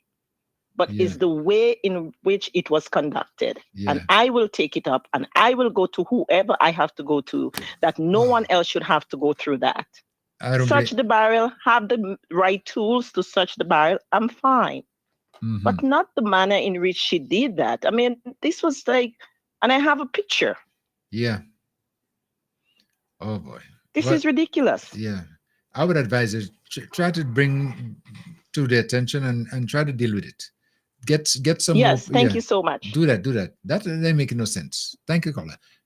Let me take another call before. Vibes FM, caller. Yes, Mr. Kim. Sorry to come back. Yes. In this day and age, you such a thing like that, you're supposed to have you devise and put it around the floor and see that if you have anything. He said, you don't have to do this kind of dotishness. What's going on? No, you're anyhow, right. I'll call to I know who could help us in opening an account in this some of these banks and them, and I've vexed with some of them, because these banks and them put one amount of debt on us in this Grenada here. We don't know when we go down pay. Kit Michelle bring it conmen and them to with empty grip case, go in the bank, full it up of money, and leave us to pay back. Because play bright. If you don't pay back, the Grenadian go pay it back. How much? Millions of dollars. Today, to open my account in the bank in Grenada, you have to make an appointment, and they're giving you a whole month before you could open this account in certain bank. I don't know if it's all them bank. Just imagine somebody come out overseas to come to open an account here. You give them a month. The person just come for a week, 2 weeks to go back. Come on, man. Something have to be done in that. You can come and tell me they give you an appointment a whole month to open my account in Grenada Bank. What going on? These people are them taking advantage on us now, man. I wish the authority could look into this situation and give us a cheaper, a charter version in opening an account in this country. Yeah. You come today and they could tell you come back tomorrow, please God, and everything. But you can't come and tell me come a whole month to open my account here. Look at what Donald Trump doing, the people and them over there. Supposing people want to come down 2 days and open their account, put their money in the bank and go back and see how they could settle themselves. You go tell me a whole month? That don't make no sense. Come on, man, Mr. Kim. They had to do something better than that. Yeah. Stop stressing out Grenadian like that. Mm-hmm. Okay, thank you. Concerning opening of accounts, I think there's too many restrictions or too many laws in place as to the documents required to open up an account. People have been complaining about that, Yeah, but Kim, you have to also remember that our system is within an international system as well, and the requirements put at the top there, outside of us, they don't have any choice. I don't think we appreciate enough these setbacks that all these money laundering things that have been taking place here, there, and everywhere, we created all this tightness. Yeah, I mean, I remember the days when open a bank was in the same morning. You go there, you go there in the morning, and you give all the documents and so on and so forth, and it's done. But because of all these suspicious activities that's taking place all over the place, they make it tighter. No, so I understand what the caller is saying. It is inconvenience, yes, but of course, look at the bigger picture and see that, hey, listen, we don't know what we're playing with. Vibes FM, caller, come in. Good afternoon. Yes, good afternoon. Yes, good afternoon. Oh, great. Yeah, I've been meaning to call about the update. I had called a while back about money missing from my account, and you all gave me some advice and try to follow it. Right. So I'm calling to give an update just because, like what the lady said, things are happening. Now, have you ever heard of a hacker being found, like a hacker being caught? Like we say banks are hacked, or this is hacked, or that's hacked. Have you ever heard of someone who was a hacker and was caught? Not now. I can't off the top of my head. Well, the reason is that it's witches doing these hacking. Witches. Now, let me go back. In September 2024, I had a suspicion. I mean, something was wrong with my account, like I said, and it seemed like I was still losing money, right? So I asked for a statement in September of 2020, and then I wasn't satisfied. Let me preface it and say that someone took out $6,000 from my account in August of 2024, right? So I had a small suspicion something is wrong. So I asked for a printout. There was no withdrawal of $6,000 on the account. So I wasn't satisfied. I still think something was wrong. So when I went back in, I think October or November, I asked for another printout. There was no $6,000 on withdrawal on the account. Okay, I finally got to go online and I looked myself. There was no $6,000. So anyway, I got some information that there was $6,000 taken out from my account. So I went back into the bank and I said $6,000 was taken out in August of 2024, and I want to see the withdrawal slip. Okay, to make a long story short, the representative had a very tough time finding it. Okay, but anyway, after a long time, maybe about a half an hour or more, a manager came, says, here is the withdrawal slip. Now, the first problem is the transaction was not listed on the account. And I have many more examples of that where I made deposit and the transaction is not on the account. So I've lost a lot of money. But I'm focusing on this $6,000. So she gives me the withdrawal slip, which didn't match, and this person got $6,000. Now, I'm going to go back by saying, and I mean, there is evidence in the Bible that this sort of thing could happen. Okay? Witches are using people in the bank to take the money out, but they don't know that they're doing it. And that's why when I called the last time, it was suggested, this woman said, you need to look at your account every day. And Mr. Kim said, I look at my account almost every minute. Mm-hmm.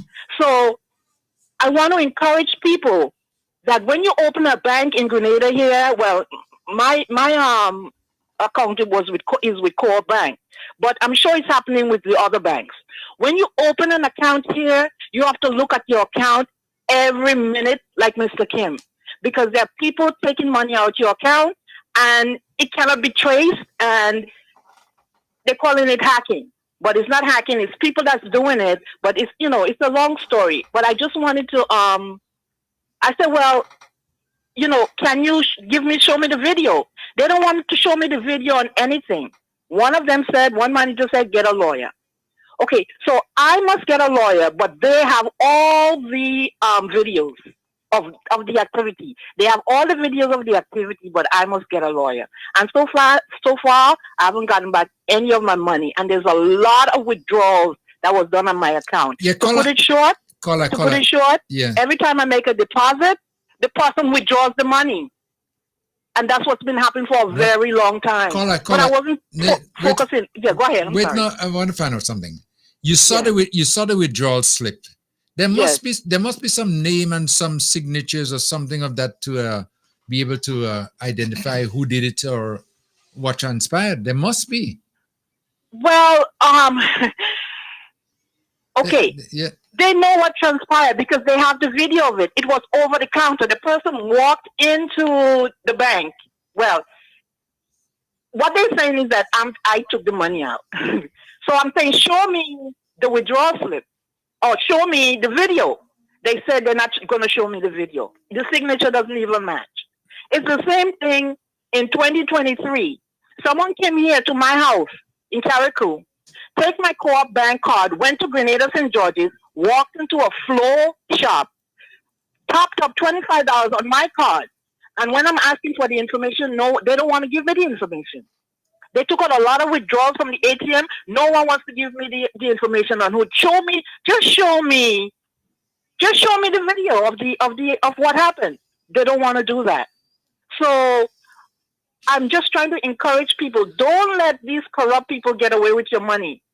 And I'm not the only one who's lost a lot of money. I've heard people that go away, that lives apart away and comes back and open an account. Those people are targeted because they're not paying attention to what's in the account. So it can be easily taken out. And but there's more to that. I mean, there's a lot more to the story, but so far I haven't gotten back any of my money. And the point I want to make is why the deposit or why the withdrawals are not on the account. I mean, I have paper to prove it, that the withdrawals wasn't there. The deposit, I found a deposit slip from 2018 where I made a deposit in April, $449. I went in the bank and asked for a printout of April of 2018. The $449 was not on the printout. So what happens is every time I make a deposit, this corrupt person withdraws the money. And that's what's been happening. So from now on, I have to look at my account every single day, every single day, and do whatever I need to do. Yeah. But I've lost a lot. A lot of money was taken out of my account. A lot. Oh my gosh, I'm so sorry. Yeah, but I just wanted to give that update so that people would pay very close attention. As you're talking now, I just check my account, to make sure. Yes, that's what we need to do. So don't let them get away with this money. They're using the money and they're doing corrupt things with it. Don't let them get away with it. And I think we should remind people almost every day, check your money, especially those who are living abroad. Don't just leave it in the bank, because I said my money is in the bank. Even though I knew my money is missing, but how do I go to a bank and say, listen, I don't think this is right? And they started to give us this slip. And sometimes I lose the slip. So how do I go to the bank and say, wait, I made a deposit of $1,000, but I don't have the slip? I mean, you can't go to the bank and do that. Yeah. So I want to encourage those people that live abroad, check your account every single day. And you see anything wrong, call the bank right away. Don't let these corrupt people get away with your money. They're doing evil things with it. Right. And I'm sorry, I don't mean to scream. When I get emotional, I kind of scream a lot. So I'm sorry. I don't mean to scream to the people. I don't mean to scream to you guys out there. I just want you all to have the information. Yeah, the information. Yeah, okay. So thank you very much. Okay, thank you so much. Okay. All right. This story is unbelievable, Koi. It's unbelievable. I mean, money just disappearing on your account just like that. Yeah, well, and you can track it back and get it back. And you're joking, man. Watch. Mm-hmm. Yeah, well, there need to be some education, something. Some education to the public in terms of how do you deal with those situations, and those things have been happening for a long time. Watch. I check my account so much. If I see a $1, $2 withdrawal or some charges on my account, and I can identify it, I call the bank. Say, listen, you just take $1.50. What that for? And they said to me, "Oh, maybe some service charge or something." Yeah. Okay. I'm on top of it. You gotta stay on top of things. You gotta. I would advise each and every person, to check your accounts regularly, especially as you just mentioned, being from overseas. I wonder if this thing is not done to maybe overseas. I don't know. I'm just thinking, maybe the account not linked there. Maybe there must be something, something wrong. Something wrong. That ain't making sense. Anyway, let's hope that it doesn't happen and it stopped happening. And I guess that one of the reasons, Kim. Sorry, that one of the reasons why. I mean, as one of the callers said, we have to keep checking those things that happen. And the one caller complained about the fact that it takes a month to open account. I mean, so many things are causing these things to happen. Can be causing those things to happen, and people need to be assured and that everything is going to be all right. So you're going to open an account. Hold on. I know one of the things that they ask you to do is to show some sort of a source of funds, where you're getting your funds from. Mm-hmm. So in other words, you have to bring into them maybe some sort of a job letter or something to indicate that you're employed. Source of funds. So we want to know you're putting in this amount in your account. What is the source? The idea you could have gift. But that's to open the account. Open the account, yeah. Mm-hmm. I mean, so many things are happening around the world that people have to be so careful, and the system will put things in place to avoid it from I could understand where they have the situation where they waive certain amounts, limited certain amounts of deposits. They might ask you a question or two, like, where the money coming from. Depends on the size of the deposit. But I can understand that you're going to open an account in the bank and you have to bring all this documentation in there to prove that you have source of income. I don't want to. I thought before that when you want to open an account, even though they're $5, I remember in Barclays and them things, you go inside with $5 and you want to open your account and they want a little bit of an ID to show that you are the person, the name and everything is correct. I'm saying, things change. Things change. But that's it. So it becomes so difficult now. I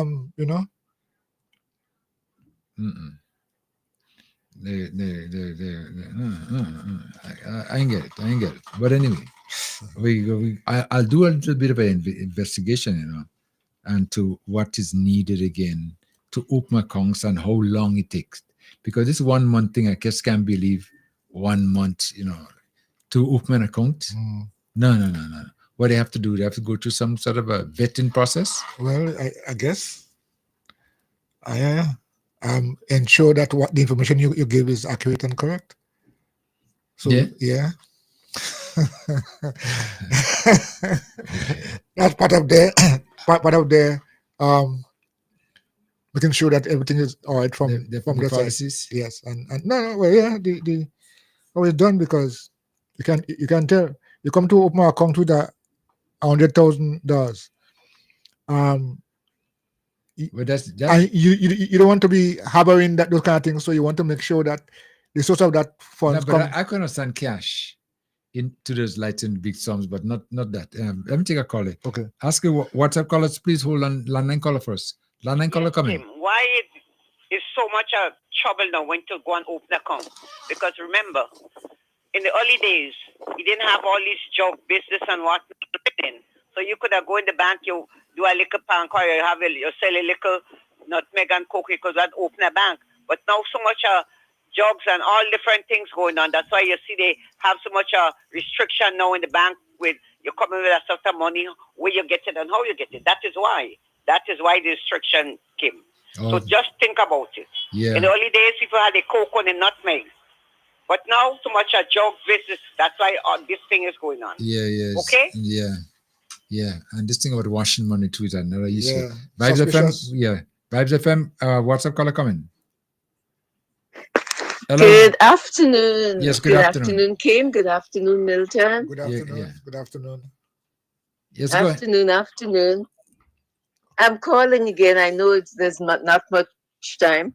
But if you remember last week, I'm calling about people and the names in the Hall of Shame, and I haven't heard anything from Mr. Jimmy Brown yet. So Mr. Jimmy Brown still remains in the Hall of Shame. But instead of putting another name there today, I just wanted to comment a little bit on what's happening in Carriacou. I'm hearing people saying that not much things happening in Carriacou. And I think and I get I have the reason of why things may appear to be slow. Yesterday, a lady called me from Carriacou because she told me she's getting a house called a Build Back Better house. And I was so happy to hear that lady speak, and she's only speaking positive things about Carriacou because she's on the ground. But what I am learning is that there's still a lot of people who are homeless and they need homes from the government. But it's very difficult for the government to proceed because the people do not have the land titles. They do not have the land on which the government should build their homes. And so they need to do that. If not, the government will have to provide them with homes on government lands, which is Dumfries. And would you believe that I'm hearing that a lot of people are saying they need a home, but they don't want to go to Dumfries? Well, some of them is because it's too far from the families or the villages. They want house. They want home. They don't want home. They want no. What I'm saying is that the people who are saying they're not seeing anything happening in Carriacou should speak to their supporters and let them know that if they want to see things move faster, they should help their supporters to try to get the titles for the lands, whatever spot they lived on before that belonged to family, try and get the family to give them the title or cut out piece, survey a piece and give them a piece so that the government could move faster to assist them by building something on the spot for them.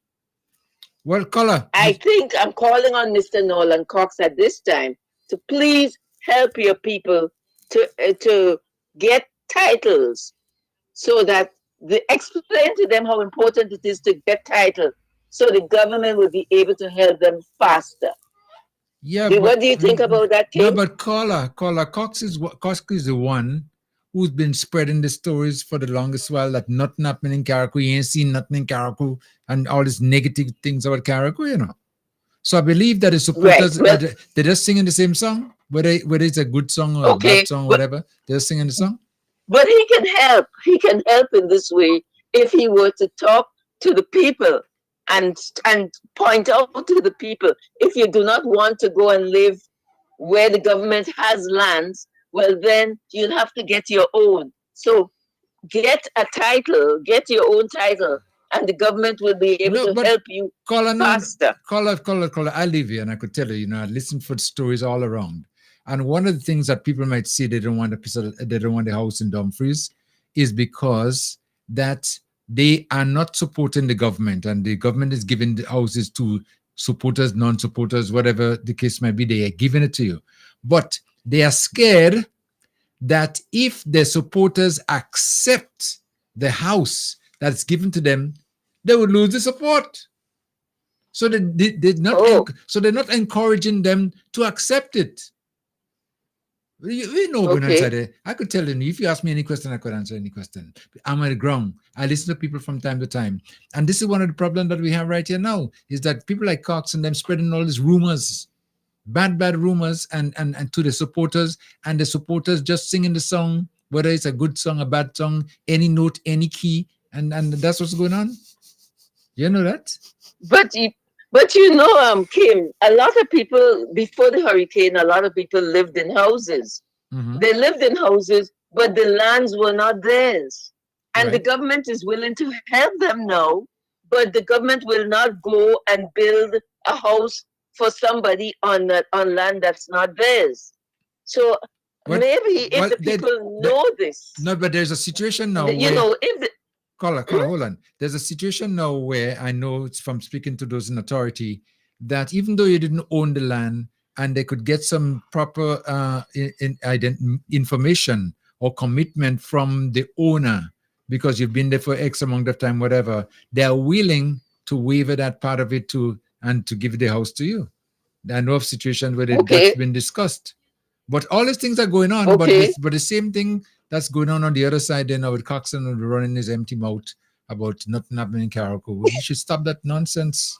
He's a Carriacouan, and you know what happened? People getting upset with him, because the story just doesn't make sense. He doesn't feel like, he lives here, like he's interested in what's taking place in here with no suggestions and just running. Look, the program coming to an end. I better stop. The thing is that I like Carriacou, and I would like the people to be comfortable, but some of them probably don't understand what they need to do in order to get comfortable. They know. So just try and get something in the name, and then the government will help them. No, they're getting the bad advice. That's what they're getting, bad advice. Well, give them good advice then. If people don't want to give them, I will tell them. No. People, get a spot in your name and then go for the help. Caller, you know why I can't give some of them advice? Because if they are seen talking to me, the response coming from the opposition is that you're speaking to the enemy because I'm considered to be an enemy. And I would convince them. I would convict them. Well, the thing is, I know I'm an activist. I know I'm an activist already, and I want the best for everybody. I don't care which side you're on. Yeah, but Carla, talking about the activists, and you just refresh me a little bit there. There's a story that's been going around with this activist on Facebook. Yes, the NDC activists. The NDC activists getting house. Yes. I said, wow. That would be good. And they're clearing the land. It would be very good if I do get one of that. Listen, and because I am looking for a place to live. Carla, let me quote. And the land is being cleared as we speak. As we speak. What? If they need houses and they don't and they want to be proud, that's their problem. But I am looking for housing, and nothing could nothing could stop me because I would qualify. Yeah. But anyway, I'm saying to the people who need houses and they don't have the property, please get something in your name. And then let's try and see if we could get the government to expedite things for you all. And the problem that still exists here, too, if I were to just reiterate, is that we have a problem here with labor. We don't have that.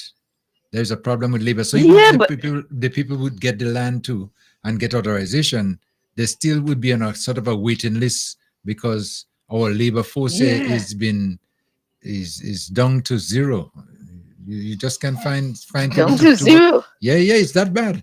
Listen. But now is who you know. Only this morning, I was hearing that because of that's why I call now about people who need housing but they don't have the lands, because I was hearing that it set them back. The people, the builders or the labor force they're sitting around like they cannot move forward with the work on time because they don't have the title for the land. No, that's not true. That is not true. That's what I heard today. No, that's not true. That's a rumor again that it can proceed like that. The problem here, we don't have the labor force is so small that now you have to beg people to work, and in many instances is who you know. Trust me. That's what's going on here now. Because why? And even the labor force that we have here, which is so small too, they like doctors and pharmacists and things like that, that they calling prices for the labor that is not affordable. A guy walking around with a hammer, in a knapsack behind him there, and calling for $200 and $250 a day. And he can't even drive a nail. He ain't even have a saw. He ain't have a measuring tape or nothing like that. You give him a level, he couldn't even plumb something or nothing of the nature. Well, you don't know what's going on. I could tell you. Well, I suspected all of that would have happened because of what happened during Hurricane Ivan time. Everybody, like gardeners, become contractors overnight. Mm-hmm. And everybody making big money and they cannot do the work properly. They can't produce. This is why I thought that we would have had a government agency that will kind of that would recruit people like contractors and qualify them and even check on them and oversee them to see the quality of the work they're doing.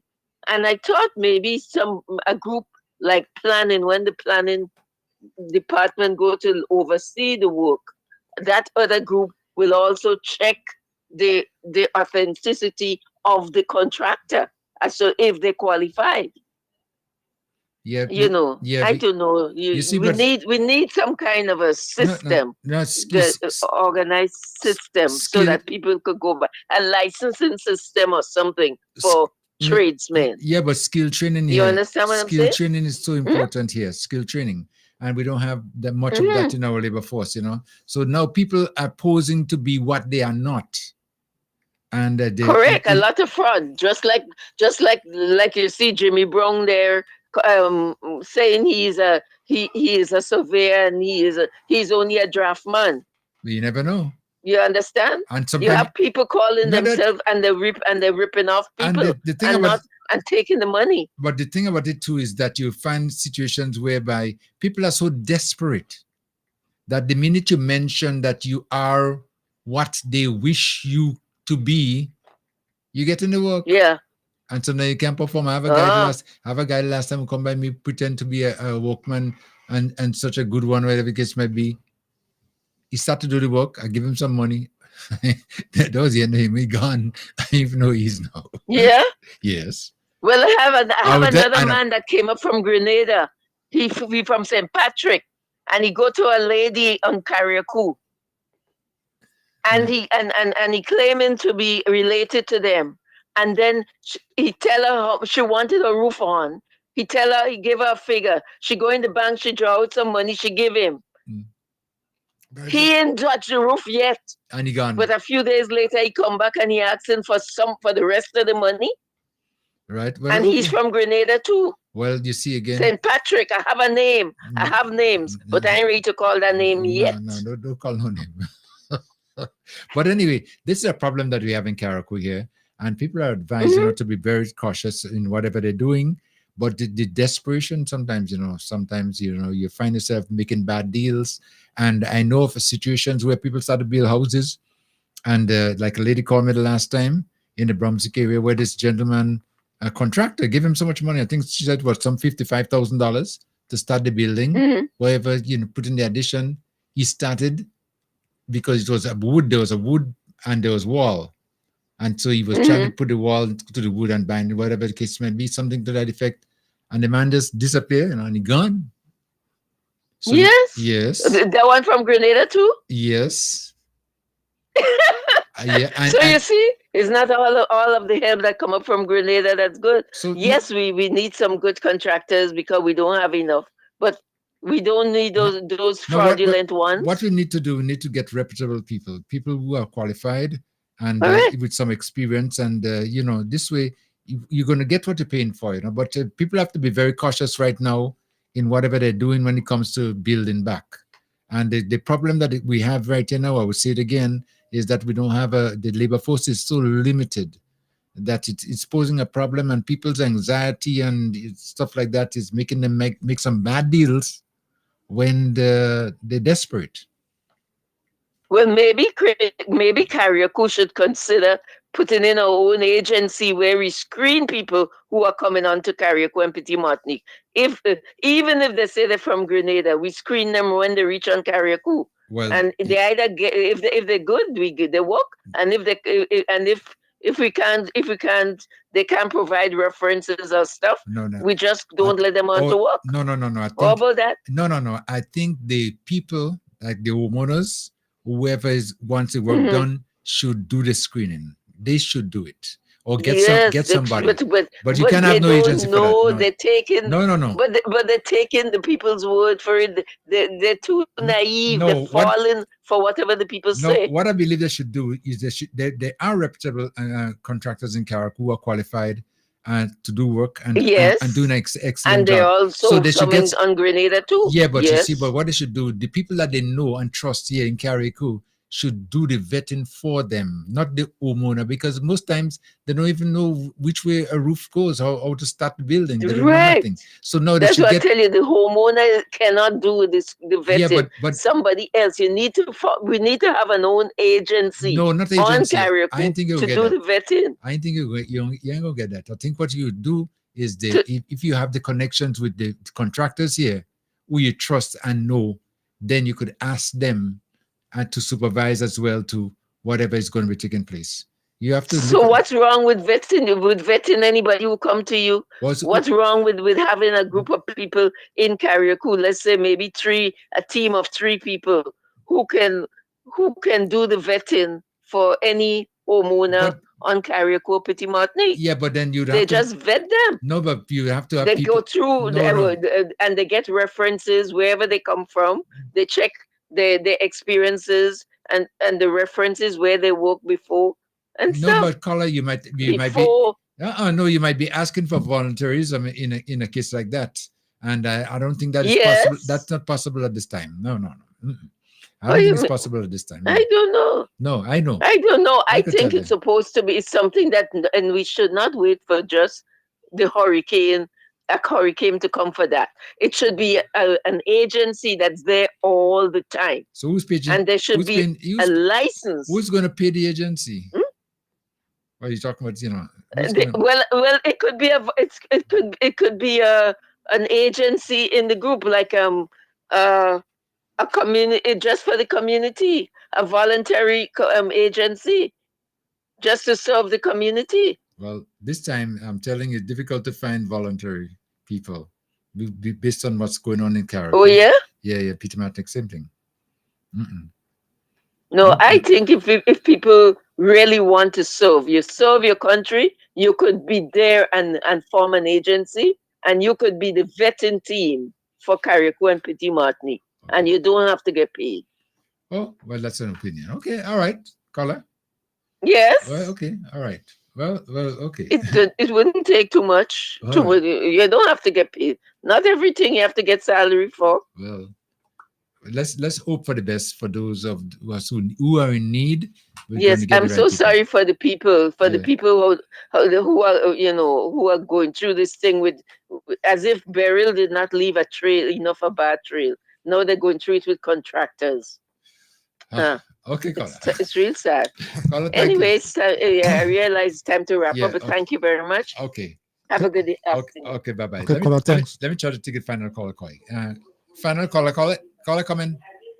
Caller, yes, hello, yes. Hello. It would have been nice if there was a registry where all contractors are registered as certified contractors, right? So that the homeowner could check the list to see who's on the list of registered contractors. That would have been nice. If your name is not on the list, then I got to question who the hell you are. Right. But to leave it up to somebody to do their own little legwork, everybody can do that. Yeah, that's true. That's what would be taking place. We should have had a list of contractors who are on a list, so you could look at them and you could, employ them, because that list is a correct list. It shows that they are.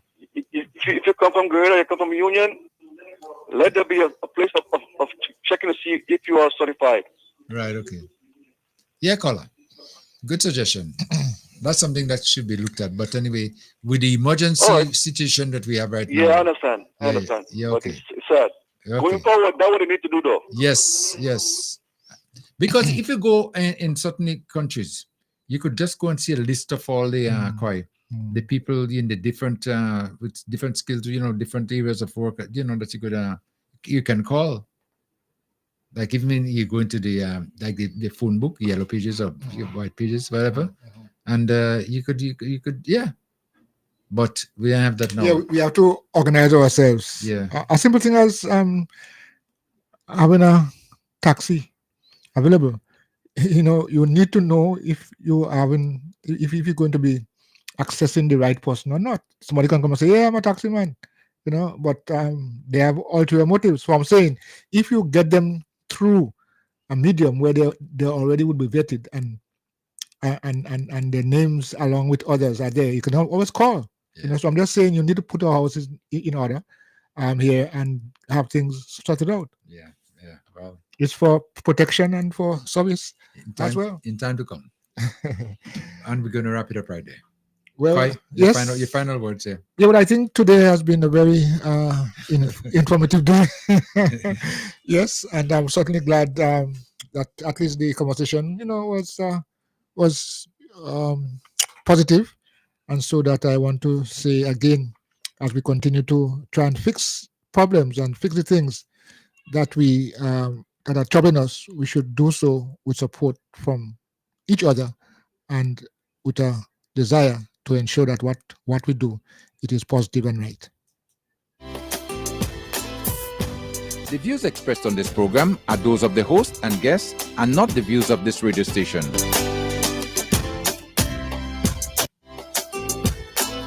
And that will just wrap up our program for today, right on Vibes FM, Speak Out Unfiltered, every Thursday from 10 a.m. to 2 p.m. We want to thank you so much, our listeners, those of you participated as well in calling, and wherever you are in the media, we thank you so much for being part of the program. So until next time, I'm your humble servant, yours truly, Kim the King. See you next time around.